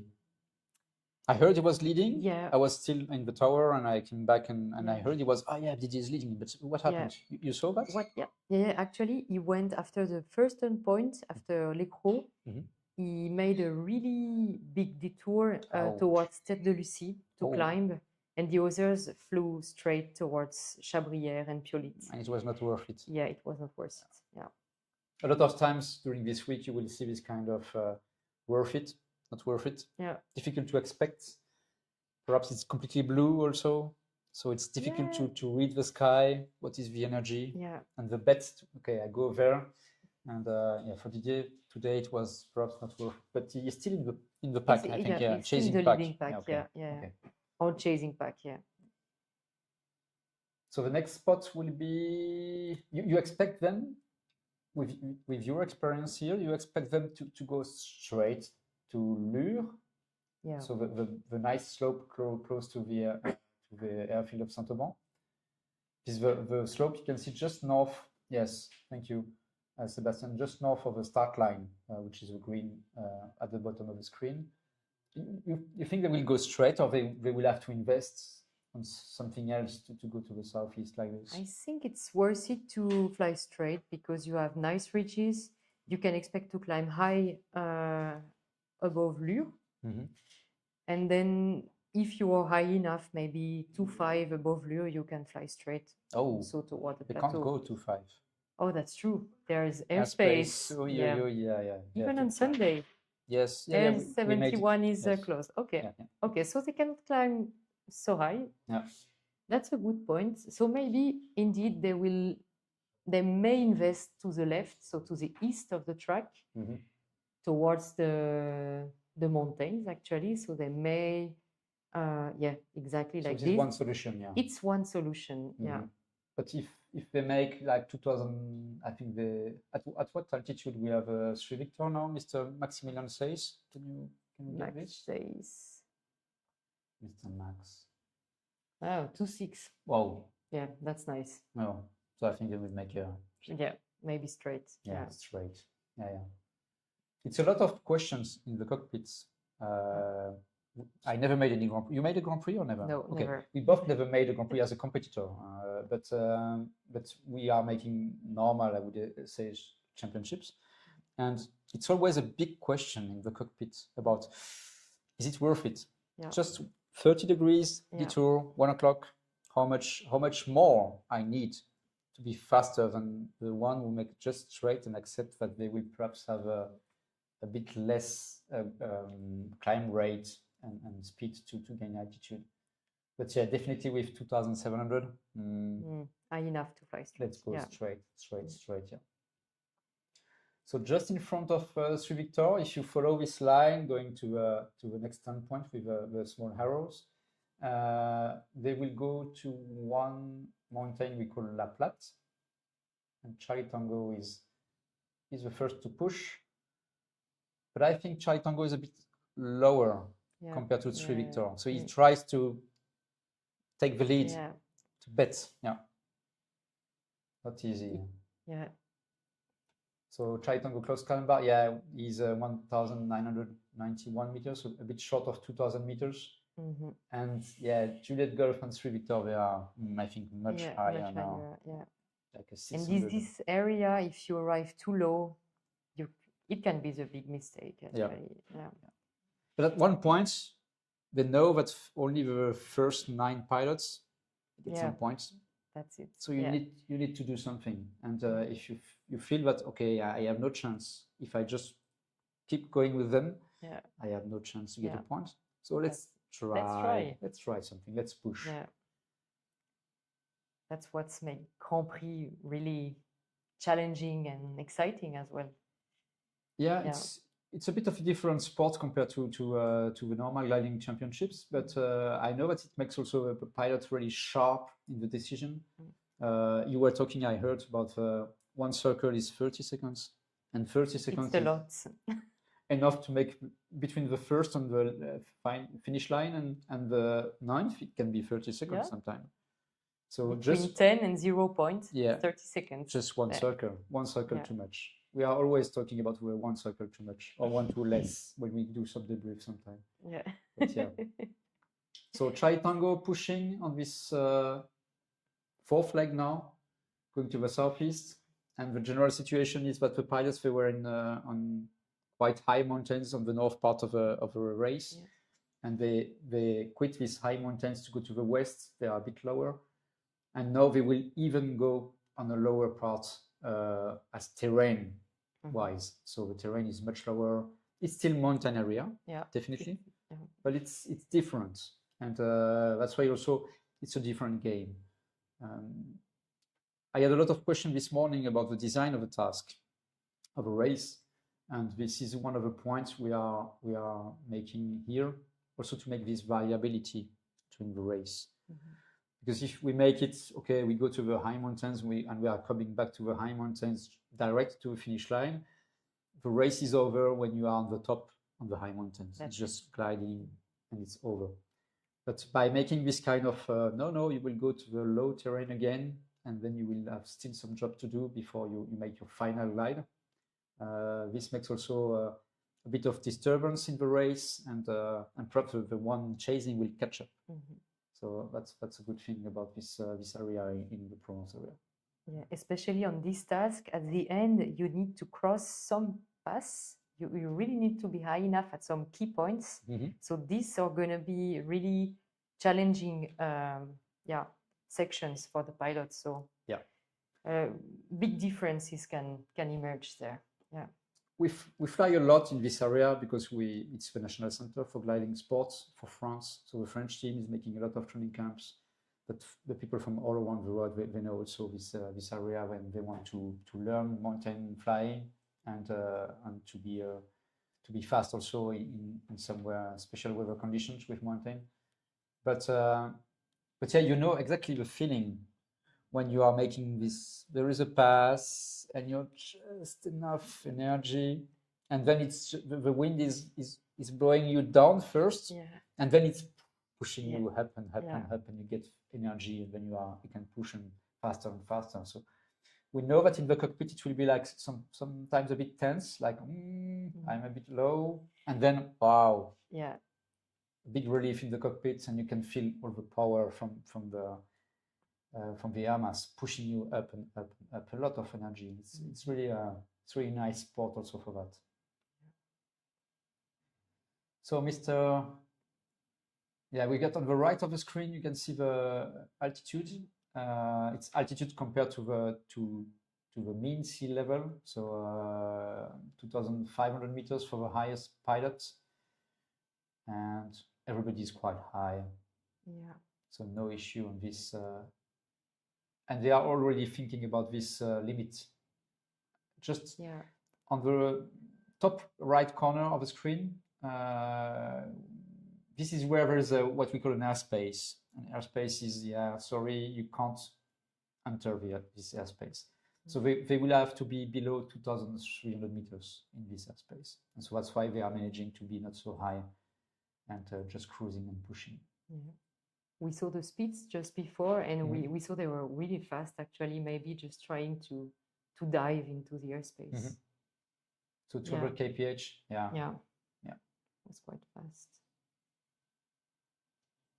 So entering this on the extreme left of the screen, it's exactly the pass from Sisteron in the really low area of the Durance Valley. And just in front of you, below the gliders, the first pack of gliders is the Jabron Valley. So it's all nice areas of Provence. We are really lucky to do this sport. Yeah, definitely. We fly above beautiful landscapes. It's amazing. I saw on social media some local people, not pilots, but they saw that there was a race, and they entered this kind of oh yeah, there is a race, and we make some comments and there was a video about the Provence area, and there was like, yeah, it's really nice from the ground, but it's even better from the air. Yeah. This area is really, really nice to fly. Yeah. And I had a talk with an American guy, Mr. Robin Clark, a pilot from USA, and he told me he became almost emotional because he told me that it's just beautiful. Yeah. It is beautiful area. So back to the race. We are with a leading pack, and they are approaching Lure mountain. And the advantage of 3 Victors or Maximilian Sales is not anymore. They are quite the same altitude with Leo, so Yeah. Alberto Sironi. There is also Juliet Golf, who is from Netherlands, Eric Borgman. And the 4th is a German pilot, I think, with Alberto Sironi. They are together. But Yeah, Stefan Langer. Stefan Langer. Yeah. Okay, Stefan, Stefan. number 1, Yeah. world champion in title. Yeah. For Grand Prix, for many things. He's world champion in title currently, so he's the best pilot. He's number Yeah. 1 on IGC ranking, which is the ATP ranking.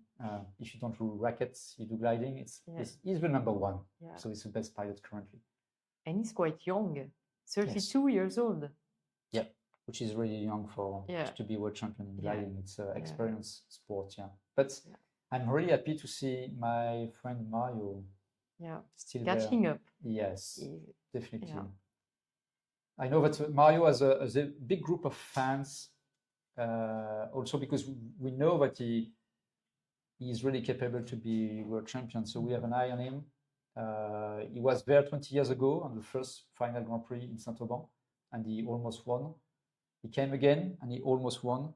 Yeah. And I know that, he's always spot on at the right moment. And I hope he will not make a mistake at one point, which will make him a bit down.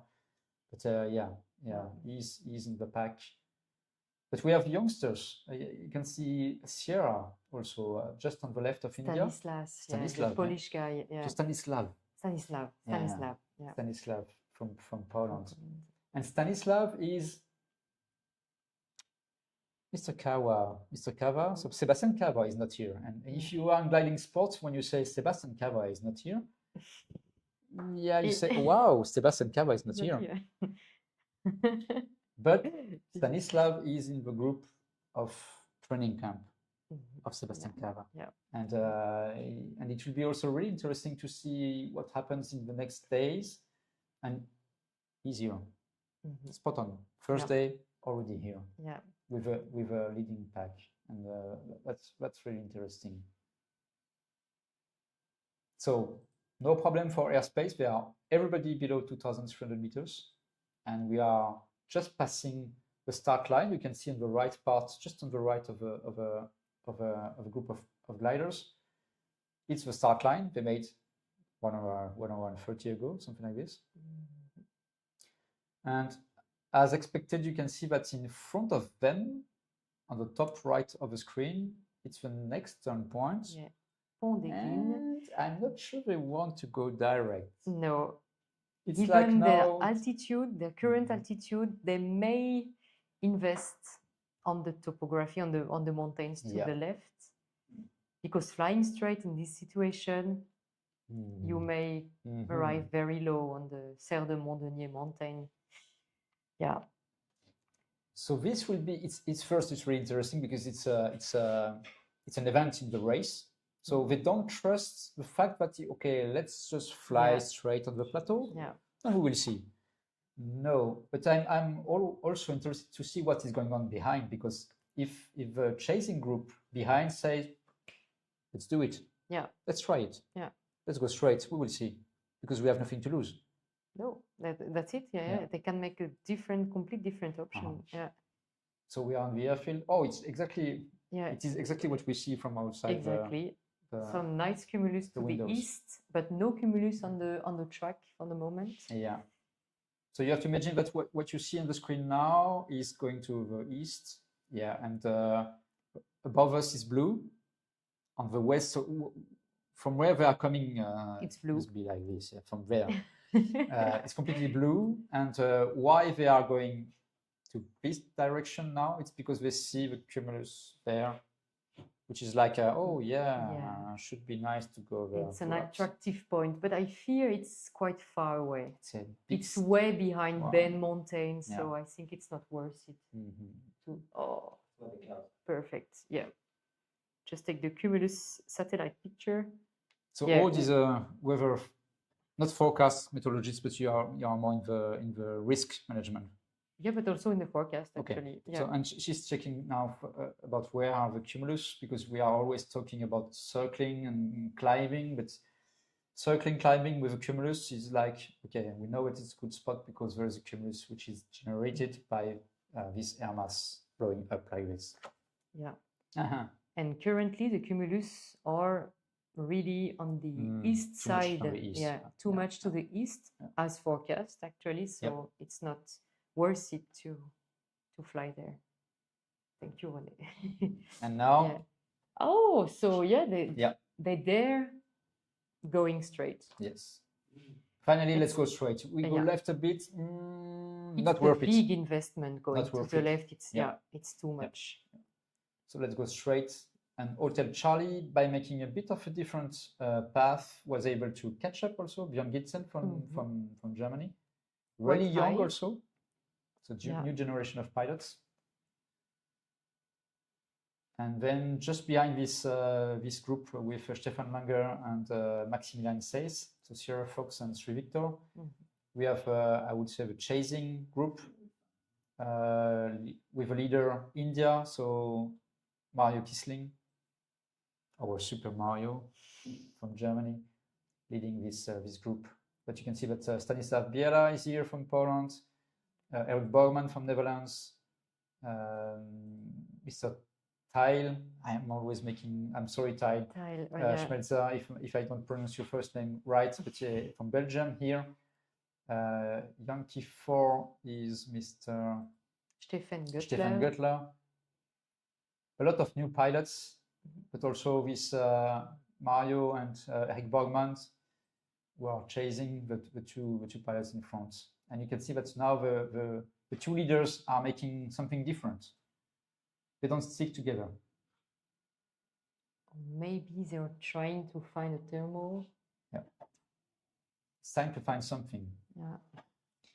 You remember the high of the altitude of the plateau, the first plateau here? I think it's something like 800 to 900 meters. Yeah, something like this. Yeah.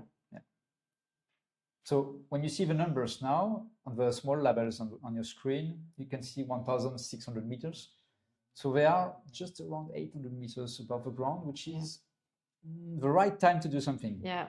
Normally in gliding sport, Yeah. huh? You think, yeah, I can still glide. They can still do 20 Ks like this, but it will be really low. Yeah. 20 kilometers distance, just because the glider is gliding really good. But no, I need to find something. Yeah. I need to find something. And we see that they switched on the defense mode. They are not flying so fast anymore. And the chasing group is catching. Yeah. It's like because also today is blue. You saw on the with the camera, it was really blue above us. And normally the cumulus are just showing you where is the thermal column. And with the blue, it's just, I don't know. So you have to think about the ground, a bit of wind, a small valley, something which is perhaps making more chance to find a column of a thermal column. And so now that's why these two pilots were making, we are looking for something. Yeah. And the pack behind, the chasing group, is just checking. Yeah. Who is the first who will find something? Or what is the best climb? Yeah. The left or the right? And they now can choose. They are climbing behind. Yeah. That's really interesting now. Yeah. So the chasing group longer as well. Yeah. is finding something. Yeah. Stefan Langer is finding something. I don't know where Sri Victor is. So Stefan Langer is now climbing. #1, best pilot in the world currently. We will have Stanislav Biela joining. Mario Kisling. Mario Kisling and Björn Ginsel joining Stefan Langer, and a new chasing group just created behind, climbing also. They are a bit higher behind, like 200 meters higher compared to Stefan. So now it's a question of who was the best climb. Yeah. Yeah. We are always talking about the average speed in gliding sports, and there is a relation between average speed and climbing. Yeah. So the speed of climb, the way you gain, the fast way you gain altitude makes also your average speed during the race higher. So that's why now we are checking also, thank you, Sebastian, for the numbers. You can see the numbers now, 2.3 meter per second. We have some weird numbers and way to talk in gliding, but yeah, 2.6, 2.7 for India. So every second they gain 2.9 meters. It's quite good. It's a what good we one. call a good thermal. It's a good one. Especially for this area, the plateau. Yeah. Sri Victor is joining, so this will be now really interesting to know, to find if Sri Victor will join higher or lower. It will be lower. Yeah. Yeah. So the chasing group lost a bit of time compared to this leading group. And now it's also really interesting because on the left part of the screen there, Hotel Charlie is alone. Yeah.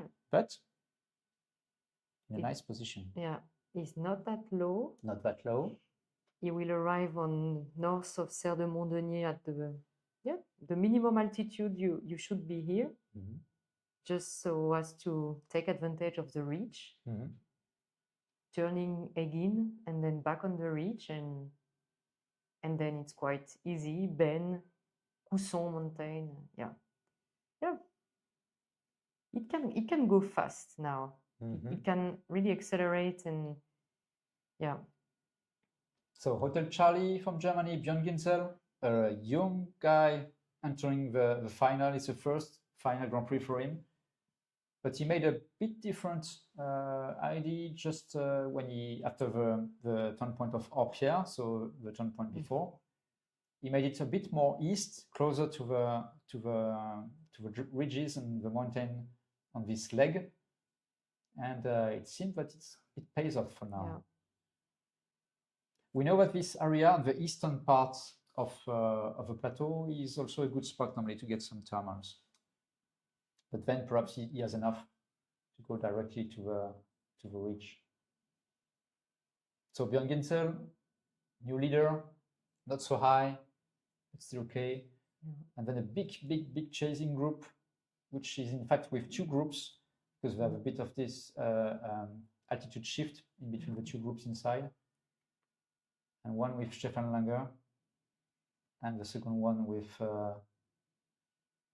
Sri Victor, Max Seis.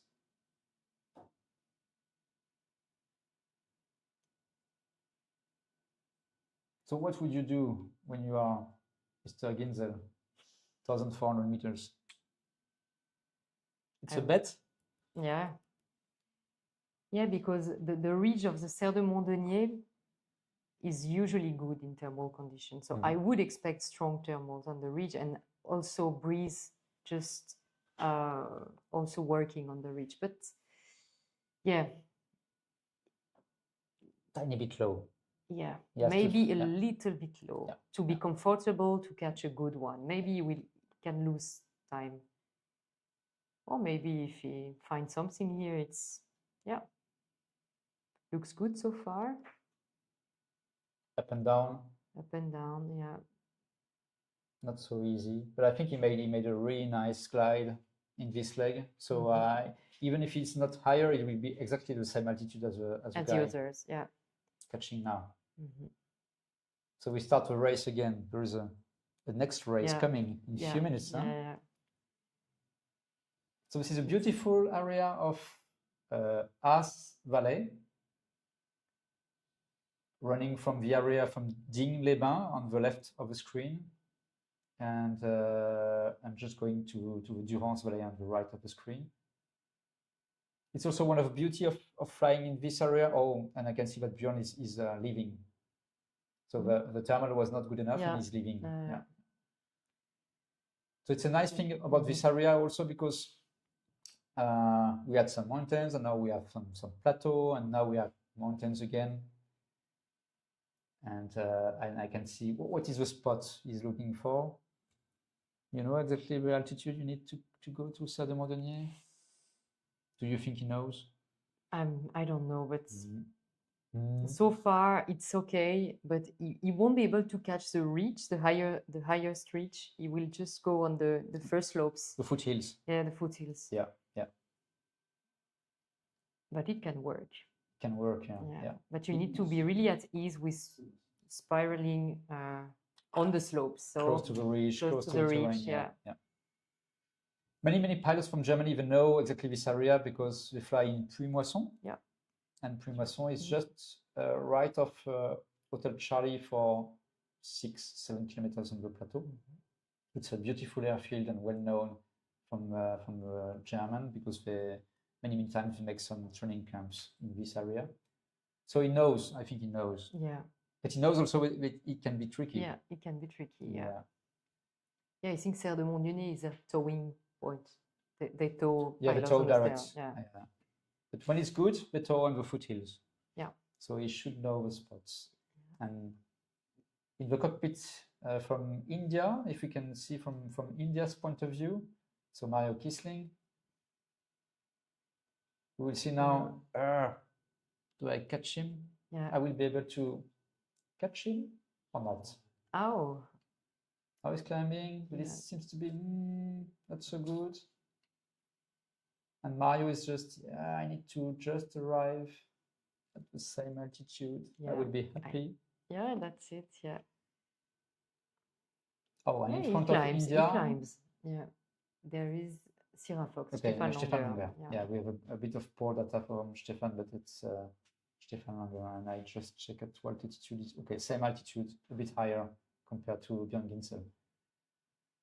So sorry, Björn, but he catch up a lot of pilots, Björn Ginsel, definitely, at the end. So Brian. You're having fun there, Ben, as they're coming into that bottom turning point. Yeah, and I know because I designed the task.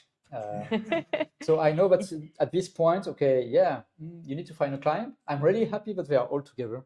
Yeah. Because the race is again starting. Yeah, it's starting from the beginning again. They are all catching up like this, and I try something.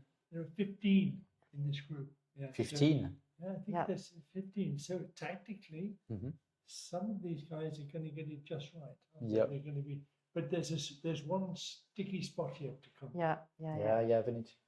It's not just who's highest here who comes home. There's one place yet they've got to get through. That's it, through the outside. Oh, and Mario is leaving. Mario is leaving. With Stefan Langer. Yeah. Ahead. Yeah, they are pushing now. Yeah. Because they think this climb was not good enough, and they say no. We will use these foothills. Yeah. You can see the Serre de Montdionnet is the one which is with this kind of slope with a lot of trees, green, and then you have the top. Yeah. But you know, yes, exactly. Yeah. Thank you, Seb. I'm surprised Hotel Charlie didn't climb away more quickly when he arrived. Maybe because he's not experienced yet. He struggled, I think. He should have got a little bit further. A bit further. Yeah. Because we know that the western end can be good, but actually, if you come on that base, the plateau base, then you usually will be better. Yeah. So now we have a leading group of India and Sierra Fox, so the two German pilots, and they say, now we try something. Yeah. Maybe this is their moment to break away. Yeah, and you see they are climbing, flying straight along the ridge. It works. So all the foothills, if we make a top view and a bit closer, you will see that all the foothills, they are just a bit on the right of the main ridge, and they found some really good conditions. And you can see that Max saw that. So he knows that if he sticks in the chasing group, he has no chance to be in front of them at the end of the race. So now he's okay. I take my chance. I need to catch the two leaders. And they took a thermal Didier in front. doing down there? Yeah. Didier is much lower. Didier at yeah. one point he had to push, Yeah. and I think Yeah. he tried something. Yeah. Yeah, he has nothing to lose now. But the other part of the equation is they're going to come back through the same lift. Yeah. They take the turn, they come straight back, and it's better now to be in the front Yes. because they know Sébastien, there's only one place Can here we now have it can really the go wrong. climbing speed, please? Super Mario Okay, yeah, he's Max, climbing very well. that? Mario, 3 meters per second, more Looks than like- 3 meters looks per like second. you will be busy soon. Yeah. Benj, on the fields Yeah, with all yeah. the finishes. Yeah, I will leave soon. There is, I think he will talk about the next 2 key points I prepared for the pilots, and I hope Really nice. this will make something still. Yeah. Yeah. But yeah, I need to go to the finish line and check for the pilots that everything is okay. Yeah. And but yeah, I'm really happy about this first day because and I have to thank all the volunteers and the professionals on this platform because today was the first day I was like, I have nothing else to do now. 20 minutes, nothing. So thank you. Organize yourself out of a job. Yeah, something like this. So thank Benj, you. you're Enjoy the doing, life. you're doing a great job. Yeah. Good finishers. I hope everybody comes back and lands nice and safely in the middle of the airfield for you. Yeah. Yeah, with no dramas. And very nice task. Yeah. Nice design. Enjoy the end of the race. Anyway, I wanted to come back for the last bit because it's always the most exciting. Yeah. Yeah, yeah. You can see that the number of viewers that we have goes right up towards the end. They know when the exciting parts are coming in. And we have a well-designed task where he takes Yeah. them back through the same way. And you need to remember that the pilots who've got out in front, if they take the turn and come back, they can see who's behind them. Yeah. They're not wondering what's going on behind. They fly back through and they can see the numbers of the gliders and they know who's where. Yeah. And it's a big advantage to have it clear in your mind where you are in the group for Yeah. that last leg. You're getting really good altitude now. Yeah. Yeah, and Mario and Stefan took a perfect thermal and they climbed faster than the others and they are now just, yeah, Didier enlarging knows, the gap. Didier knows well the scoring system. And when he's fallen behind, he says, okay, if I come back less than 10th, I get no points. So Yeah. hell, I'll just go for it. Yeah. I just try something Just try really, it. really, really push and see if it works. And if Yeah. it works, well, that's good because it'll get me back. But Yeah. at this stage of the flight, if you're out of that group, you're out of the points. Yeah. But But he's doing something really bold right now because he's quite low, arriving on Pont d'Aiguine. he, So seems to be quite happy to be quite low. Didier. yeah, he's used to flying low actually. in the air. Maybe he gets altitude sickness if he gets too high. He loves it. He loves Yeah. flying on the mountains. There's a Yeah. beautiful view. Thank you, sir. Yeah, it's to enjoy more the landscapes that he's flying low. He's flying along the face there. Yeah, He's he's flying, flying well below along the this top. face, and this river is Gorge du Verdon. So it's really good. The second really most beautiful. visited tourist place in France, I understand. Second? Really? Gorge du Verdon. Yeah, Really? it's Wow. very, very I busy, didn't very know that. popular. After Wow. Paris. And all After its Tour Eiffel. attractions, yeah. Wow, I've never been so low on Pont d'Aiguine. Wow. Well, he's It's, 600 meters below the guys coming in. They're going Yeah. to turn at 1700. So he's 500 meters below. Yeah. But is it a good tactic? Will he fly in lift all the time? If he does, he's Yeah. okay. If he doesn't, Yeah, it's all over for Didier as far as the points are concerned. yeah. The point is that it is a bit low to catch the main reach of Yeah. Serre de Mondenier, and the footprints may not work as well. So That's right. And he's certainly entertaining. Yeah, at Verdun Turn. So we will have a good story yeah, from Didier this evening. yeah. We'll find out exactly what was going through his mind. So watch go to the website or watch the Facebook page later on, guys, because there'll be an interview with Didier to say what was going through your mind and what were you thinking about at the time and what were your expectations. So Stefan's turns first and Mario has turned second. And coming in next is Max. So is this going to be the order in which they finish? There's one little tricky place yet. Yeah. Nothing is this- set in stone right now. Yeah, and if you put the altitude on the labels for a moment, please, Seb, so we can see, yeah, there's not much difference in the height. They're all turning at pretty much the same altitude. Mario's probably a kilometer ahead. Yankee 4, he's there with them, and Stefan. Sorry, it should be Stefan. He's Stefan. Stefan, yeah.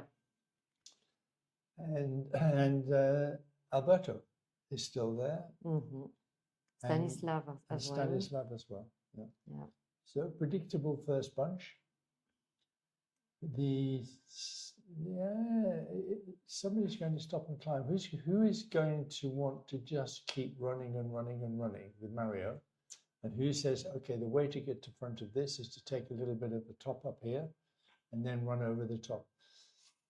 The interesting part, if we can look at the leg, all the way down this next leg, please, Seb, to the turning point at, beyond that, you want to look right up.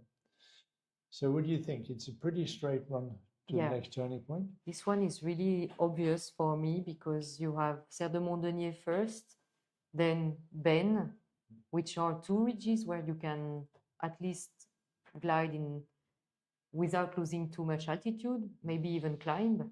But then after Ben, it's gonna be more tricky. So if we look onto the next leg after Ben, then we'll see the problem they have. Will they climb at Ben, do you think? Yes, they may climb at It's Ben. usually good. Because otherwise, after Ben towards Sisteron, straight, you don't have that much possibilities. And you need to cross mountains. You need to cross Vaumus, Col d'Auton, and Col de Jouer.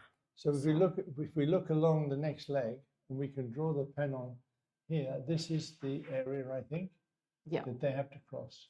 So Alton is here somewhere. Yeah. It's, yeah. That's good. And a little bit further up. You have Col de Jouer here, Yeah. exactly.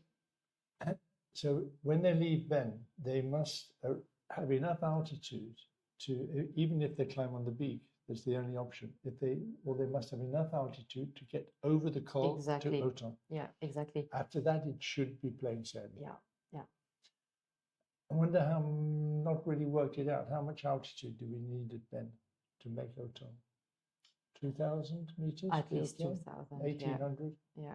2,000, I would say.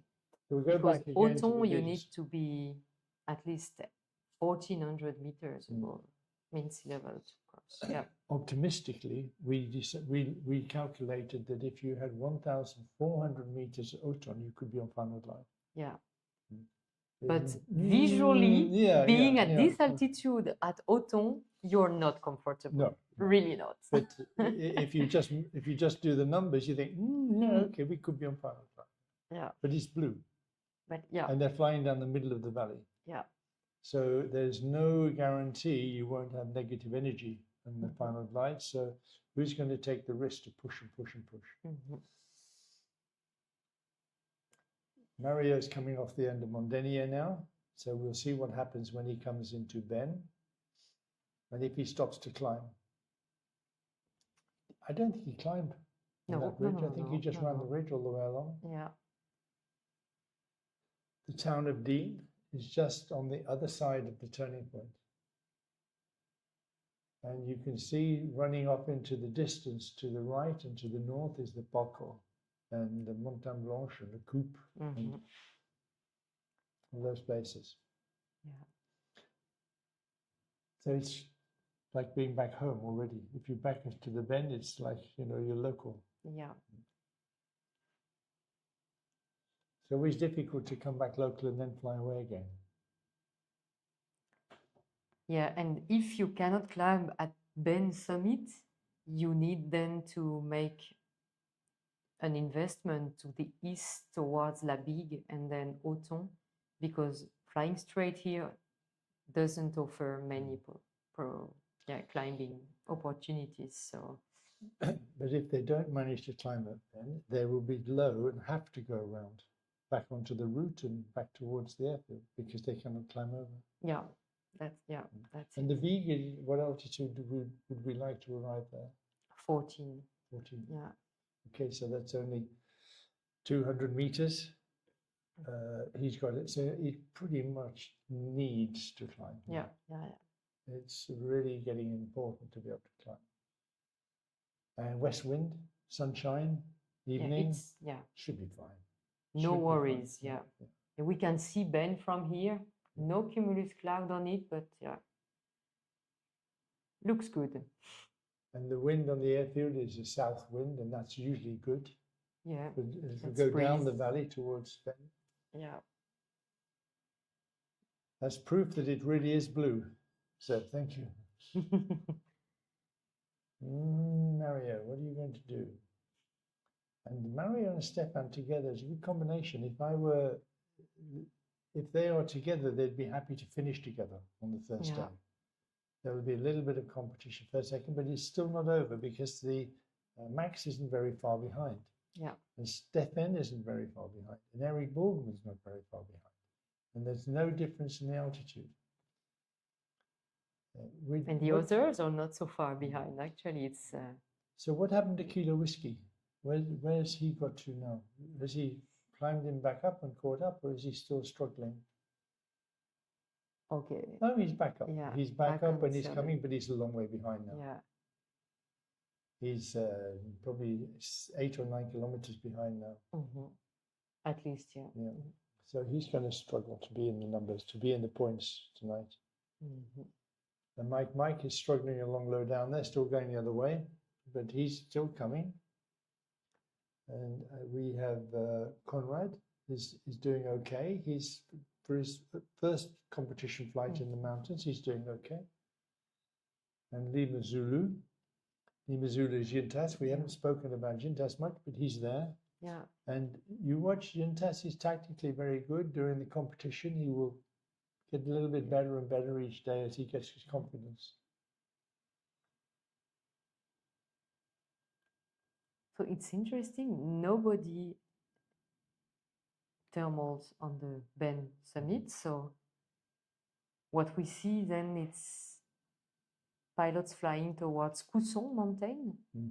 So it's logical. If you do not climb at Ben, the only option behind is Cousson, then La Bigue, Auton. So Cousson is just the one north of the Ben. Exactly. Yeah? North of north of the Ben. Yeah. North of Ben, North of Ben, and yeah. south of Bigue. And south of Bigue. But that's getting down to the sort of altitude where you really want to find something to climb up. You definitely need to find something here, because otherwise you just fly back home to Saint-Auban. So we have Adrien Henry coming the other way. Yeah, Fox might. He got really low Whoa. before the third turning point. He got down to 400 or 500 meters above the ground. Whoa. And he's going to feel a little bit disappointed that he's going the other way to everybody. He should have listened to Kevin this morning when he said, "I promise not to fly low." Yeah. Because Kevin, where is Kevin now? He's Lima Bravo. Is he in this pack with everybody else? Potentially in the points. Not too far behind. I can't quite see him. Here we go. Lima Bravo. Yeah, he's still in a chance. Yeah. He's got a chance of being in the points. Now we find out if following the leader is a good thing. Stefan stopped to climb. Okay. Did India go on? India looks like he's gone on.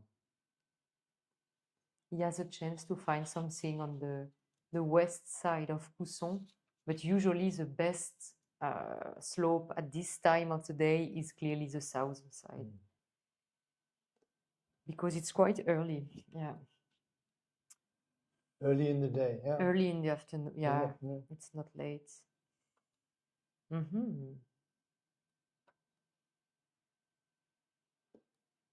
Well, Stefan's everybody's seen Stefan flying except India. That's probably not such a handy thing for India. He wishes that he'd maybe done a little turn there to have a look. But you're right, it's a south base that they're climbing on. Yeah. And to see 1,800 meters here would be very nice. Yeah. At least 1800 meters, yeah. And we know that it's difficult. The thermals are not as strong as one might expect. They're not climbing so fast. Yeah. And without the cumulus to mark it, you can never be sure if you're in just the right place. There's enough of them there to find the best lift. Yeah. Between them, they can sort something out, I'm sure. Mario isn't in a very safe position right now. Alone. Yeah, well. Oh, he crossed. Apparently, he's crossing above Digne-les-Bains. Oh, wow. And Stefan's going on as well now. He didn't think much of his thermal. Mario, let's see what happens. Mario is going on, yeah. Stefan, I think, is the thermal is gaining. Yeah. Thermal is improving. 3 meters, 4 meters. Whoa, that's amazing. And it could be the last thermal for Stefan Longer. Yeah. He's 1900 meters almost. Yeah, he'll be happy to go, I think, soon, because he may just be able to clear Autumn with that, and that might put him on a final. Mario needs to find something. So 1930 meters for Stefan. Yeah, probably enough. Okay. Probably enough to clear the col at Autumn, and on Autumn he'll certainly find something. Yeah. And maybe you can also try La Bigue, just to...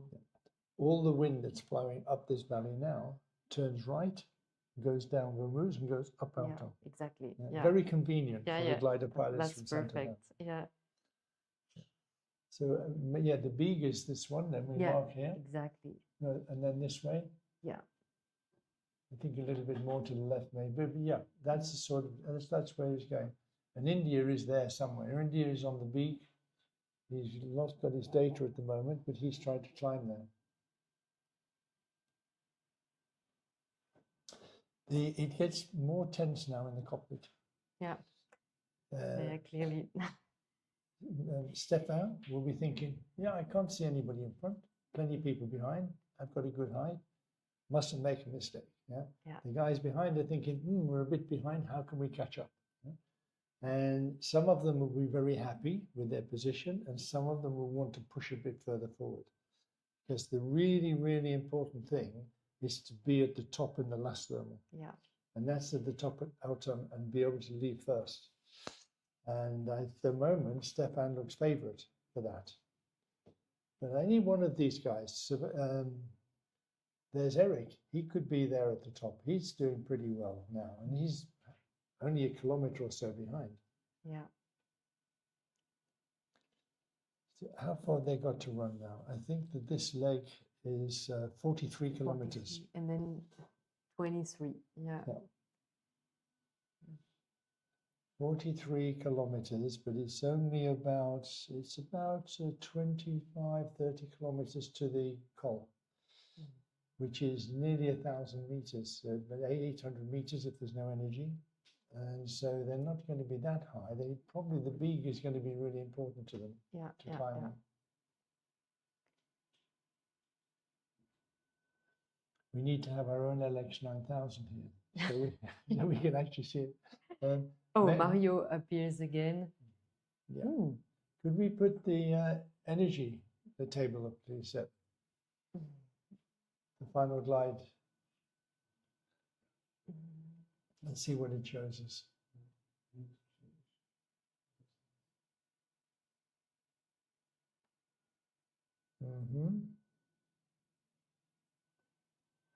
We have still the altitude table on the right, and Adrian is now climbing up, and he'll finish the task. He'll do okay. Fox Whiskey is trailing along behind. Tant pis for Didier. Yeah. But he'll come home. Does this race have a twist yet? Is there something that might happen here? Because I think that Mario is still pushing without losing altitude. It's doing very well.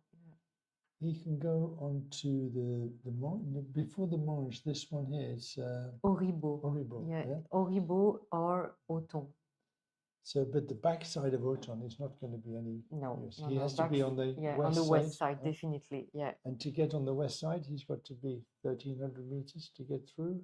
at least. Yeah, I 13, would say 1,400 meters. 14 even. It's gonna be tricky for him. But he could go right onto Oribo and climb a little there, because I think he can sort of sneak through on the Yeah. top if you can get to the top of it. Yeah, but you really need to climb at Oribo then to be able to fly here. Mm. Yeah. Oh.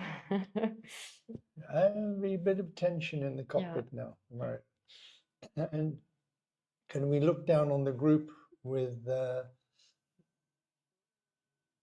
he said the group with Stanislav in it? If we can look on the top of Sierra and see what they're doing, please, Seb. Would you see how well they're climbing there?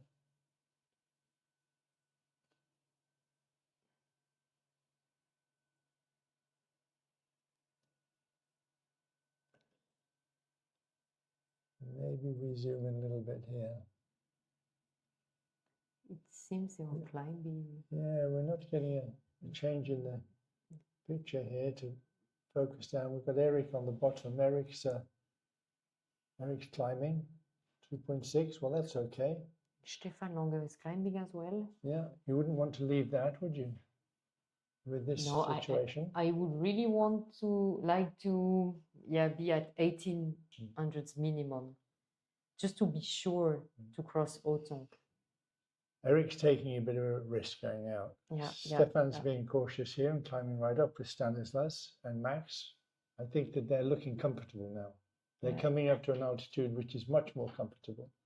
But maybe Eric thinks he knows that he can get through at that altitude. Mario is still running on, and he hasn't really climbed yet.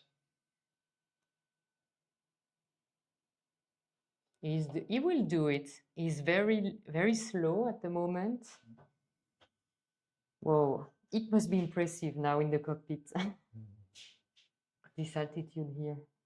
So he's now at 1,400 meters is just enough to pass through. Just enough to pass through. Slow down and just climbing. That's beautifully calculated. Yeah, that he's it's arrived amazing. just enough altitude. Can we look right down behind him? Yeah. That's okay. Yeah. And we can see where they have to pass over. Yeah. They have to pass over this. Eric is more comfortable. He's another 120 meters, so he's going to pass over just okay. Yeah. But Mario calculated that either brilliantly or he was very lucky. Yeah, I think the south slope of Auton can help Give you a good lift. Yeah. Maybe all along the ridge. Yeah. Maybe with this south valley wind, it's also coming up this side of the ridge. Yeah, definitely. Yeah. And we see that Eric's Vario is positive now. Yeah. And he's also slowing down, like Mario. Mario did that as well. Yeah, must be working. Yeah, there must be left. He's 2 meters. He's climbing into Auton, not descending into it. Yeah. Well, that's a nice lesson for everybody, that you can go both sides of Auton. Yeah. Can we get right down behind him, please, Seb? And Mario is still climbing. It's amazing. He may not take any thermal anymore. Just need to he need to. He's exactly the altitude we thought you could make it. Yeah. Maybe he will prove us right. Yeah. I know that. Col de Jouer you need to cross. But it would be much more comfortable at 1,600 meters. Yeah. To do that, because that's final glide now for Mario, I think. Yeah. Oh yeah, we have the height to arrival. So yeah, apparently still 3,000 meter to 300 meter. Yeah, but they're all very similar. Yeah. And they're all very similar. Yeah. And Mario has less distance to fly. Yeah. So they're all pretty good. Normally with the on the right-hand side of your screen, you will see a goal arrival height. This is a calculation for the speeds that they're flying, how much altitude they will have when they arrive. Well, of course, they won't arrive at -200. but they will expect to collect altitude with energy on the way. But I don't think the goal arrival height is set for the minimum finish height. Oh, really? Because the minimum finish height is 800, Yeah. oh, I've got to check it now. So the minimum finish, 650 meters. 650, yeah. So it's actually not 1400 meters, it's a lot more than that. Yeah, okay.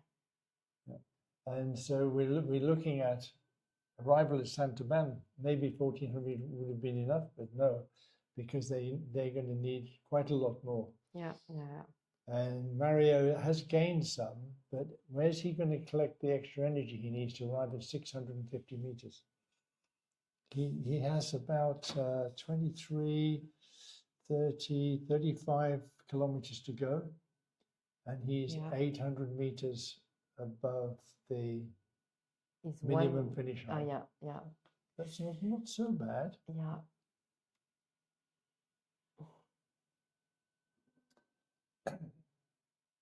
What we would expect to see is the minus number slowly reducing. We'd expect to see it turn positive. And maybe said we can set that goal arrival height to be above the minimum finish height sometime for tomorrow. So we can see that. Yeah. Eric's running through nicely and maybe a couple of kilometers behind Mario. If we look behind Eric and see who are the next 4 or 5 places. Stefan Langer, Maximilian Seis, Stanislav. Yeah, all very close. And Hotel Charlie, he's doing okay. Yeah. He's come up well.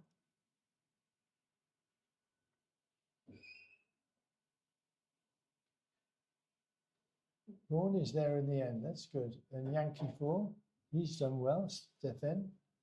And 2 X-ray. 2 X-ray is Tills. He was out of it not long ago. He's come back into the race really well. Yeah. Delta Charlie is David. He's well. These are all new guys.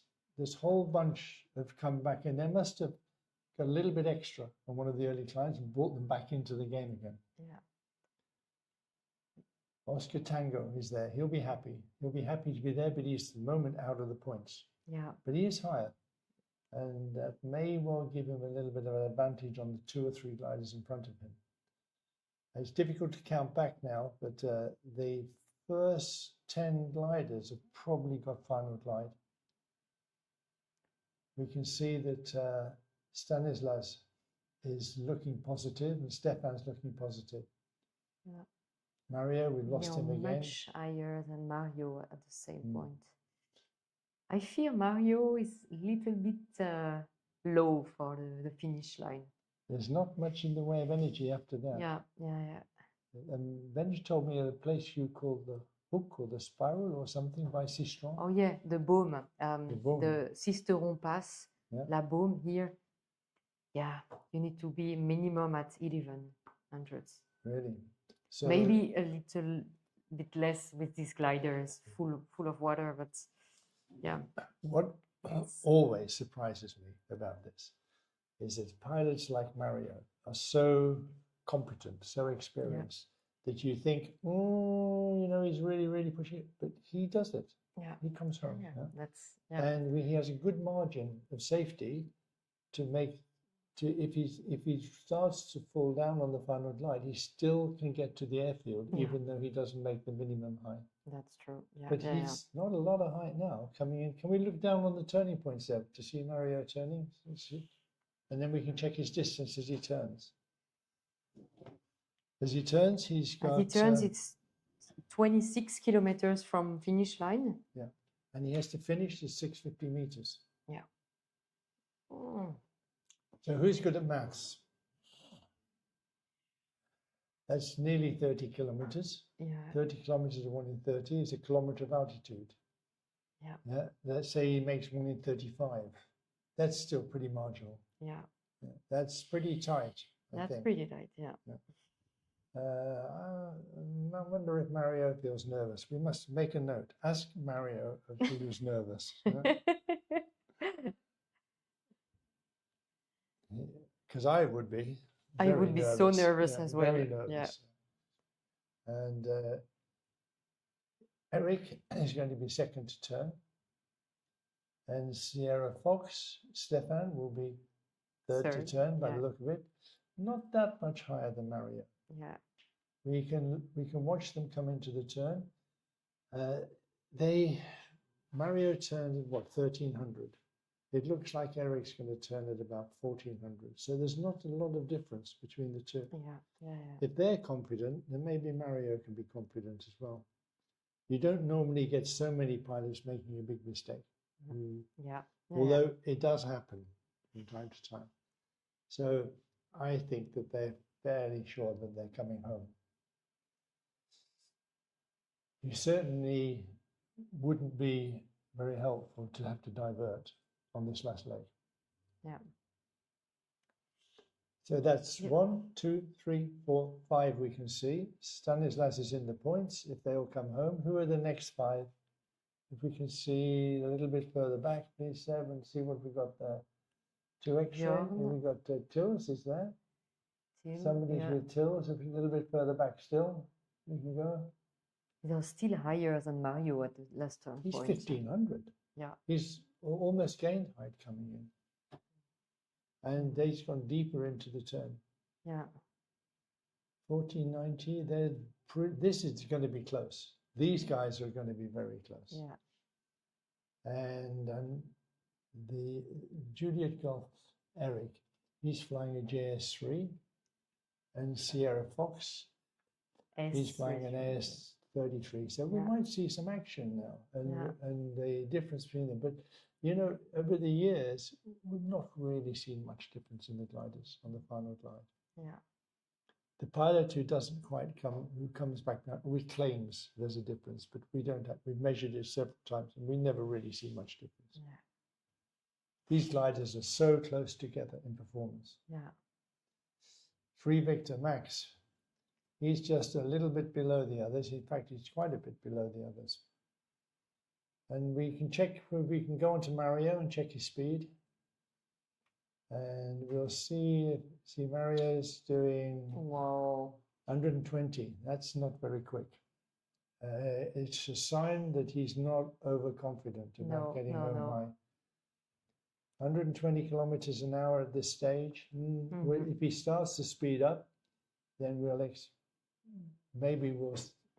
we can assume he's getting more confident. Yeah. 150, that's not so bad. Yeah. But you see, in front of him, it's right the critical point of Sisteron, this small valley, and you need at least to be at 1,000, 1,100 meters to fly back home. So yeah, we'll see. So we put the we can put the center onto the final glide now. It's on the last leg, on the last 2 legs, the control point. Fox Quebec's coming home. Charlie Tango is coming home. Oh, really? Oh, okay. And they're giving up the task. But Mike, and 2 Lima are still flying. Yeah. That's Christophe Abadet. He's not had a great day. And Mike is Peter Millinay. He's not had a great day. All the others will be fairly happy, except the ones just not quite in the points, but they'll be happy to be coming home with everybody else. It's really tight around the 10th rank for the points. Yeah. So if we get there, it looks like we've lost 3D. If we can just blow up a little bit for the final glide here, so we can see more clearly how they're coming in. It would be very nice to have our 3D back for the finish. Very nice to have it back all day.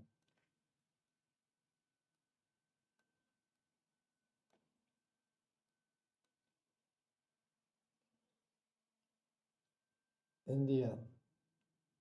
Still leading. Mario didn't have a very good first leg. Or was that tactical? Yeah. Was it deliberate? Was he intending just to take it easy on the first leg?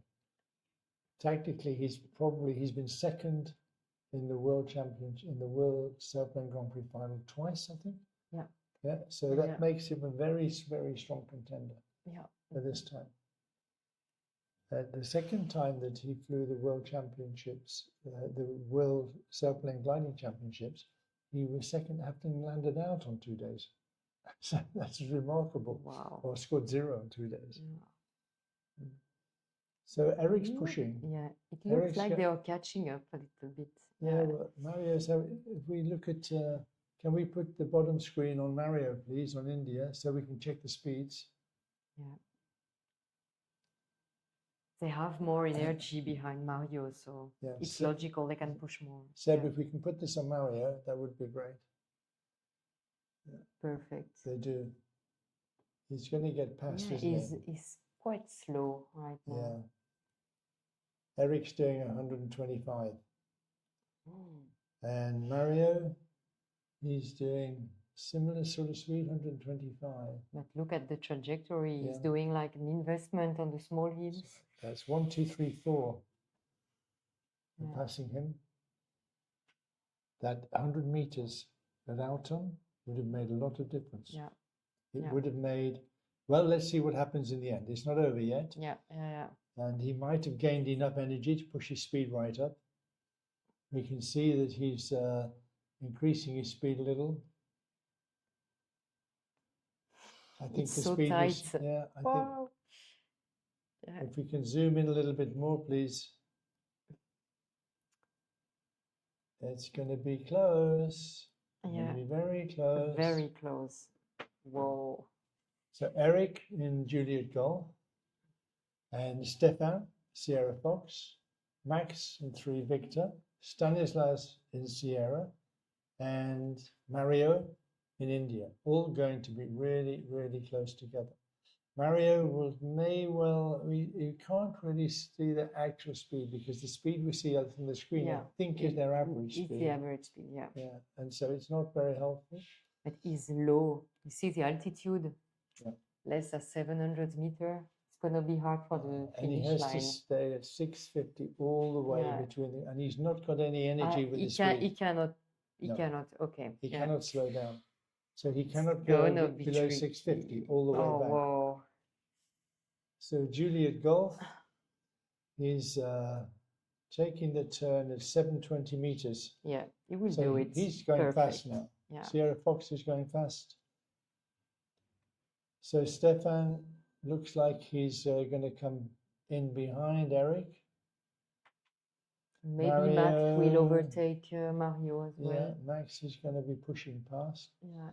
Mario, I'm not sure what his altitude is going to be when he gets through there. Yeah, Mario's altitude is 662. He's 658. Oh no, Yeah. he's going to sink down. It's 648. Yeah. He's just sinking down into the Yeah. penalty zone. Yeah. He gets 4 points. He gets 4 seconds penalty for every meter. Every below meter s- 4 below seconds. 650. Oh, And That's you a get an lot. allowance of the first 5 meters, and then it really piles up. yeah. So happiness for Eric. Yeah, Eric. Happiness now for Stefan Langer. And also for Max, Max is Third coming of in. the He's day. going to be happy. And Stanislav, Stanislav. fourth, and- and Mario with penalties. Yeah, Mario looks like he's going to be in the penalty bin tonight. He's in the sin bin, and he'll be landing direct. Look, he's decided maybe he's going to have to land direct. Yeah. Well, that's remarkable, and we have the first ones are coming into land Yeah. now from the finish. Juliet Eric. Golf's just rolling to a halt in front of us. Here he comes. Well done for Eric on a great Yeah. race day. His second place in Pavulo will begin to feel like history now. Yeah. He'll begin to have anticipation for a better place in this competition, in this final. We go back to the finish, please. We just see who else is coming in the points. So Okay, we- Mario is landing. So Hotel Charlie looks like it's there. So we now have 1, 2, 3, 4, 5.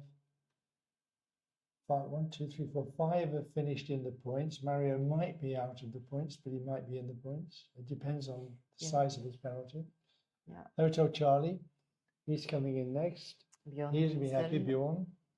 And then Oscar Tango, he should be in the points. Yeah, Conrad. So Conrad, he'll be really quite pleased with himself because he didn't really have a high expectation, but he's doing all right. He's flying very nicely. Now for the last set of points, we're going to have a little race. Yeah. Between David and Yankee 4, which is Stefan. Yeah. And So Alberto, Thiel, and Lima Zulu, Gintas Zube. yeah, And Lima Bravo, Kevin 4. He's still here, Kevin. Kevin's there with them. Well, come on, boys. Yeah. So we look at which one's Kevin? He's Lima Zulu. No, Lima Bravo. Lima Kevin, Bravo, yeah. yeah. So Lima Bravo. It takes a while to get all the names. Yeah, Lima Bravo, he's got a good altitude and he's going quite quick. Looks like it's going to be, I don't know which of these four. Can we zoom in again, please, Seb? And we can get the finish for the last four.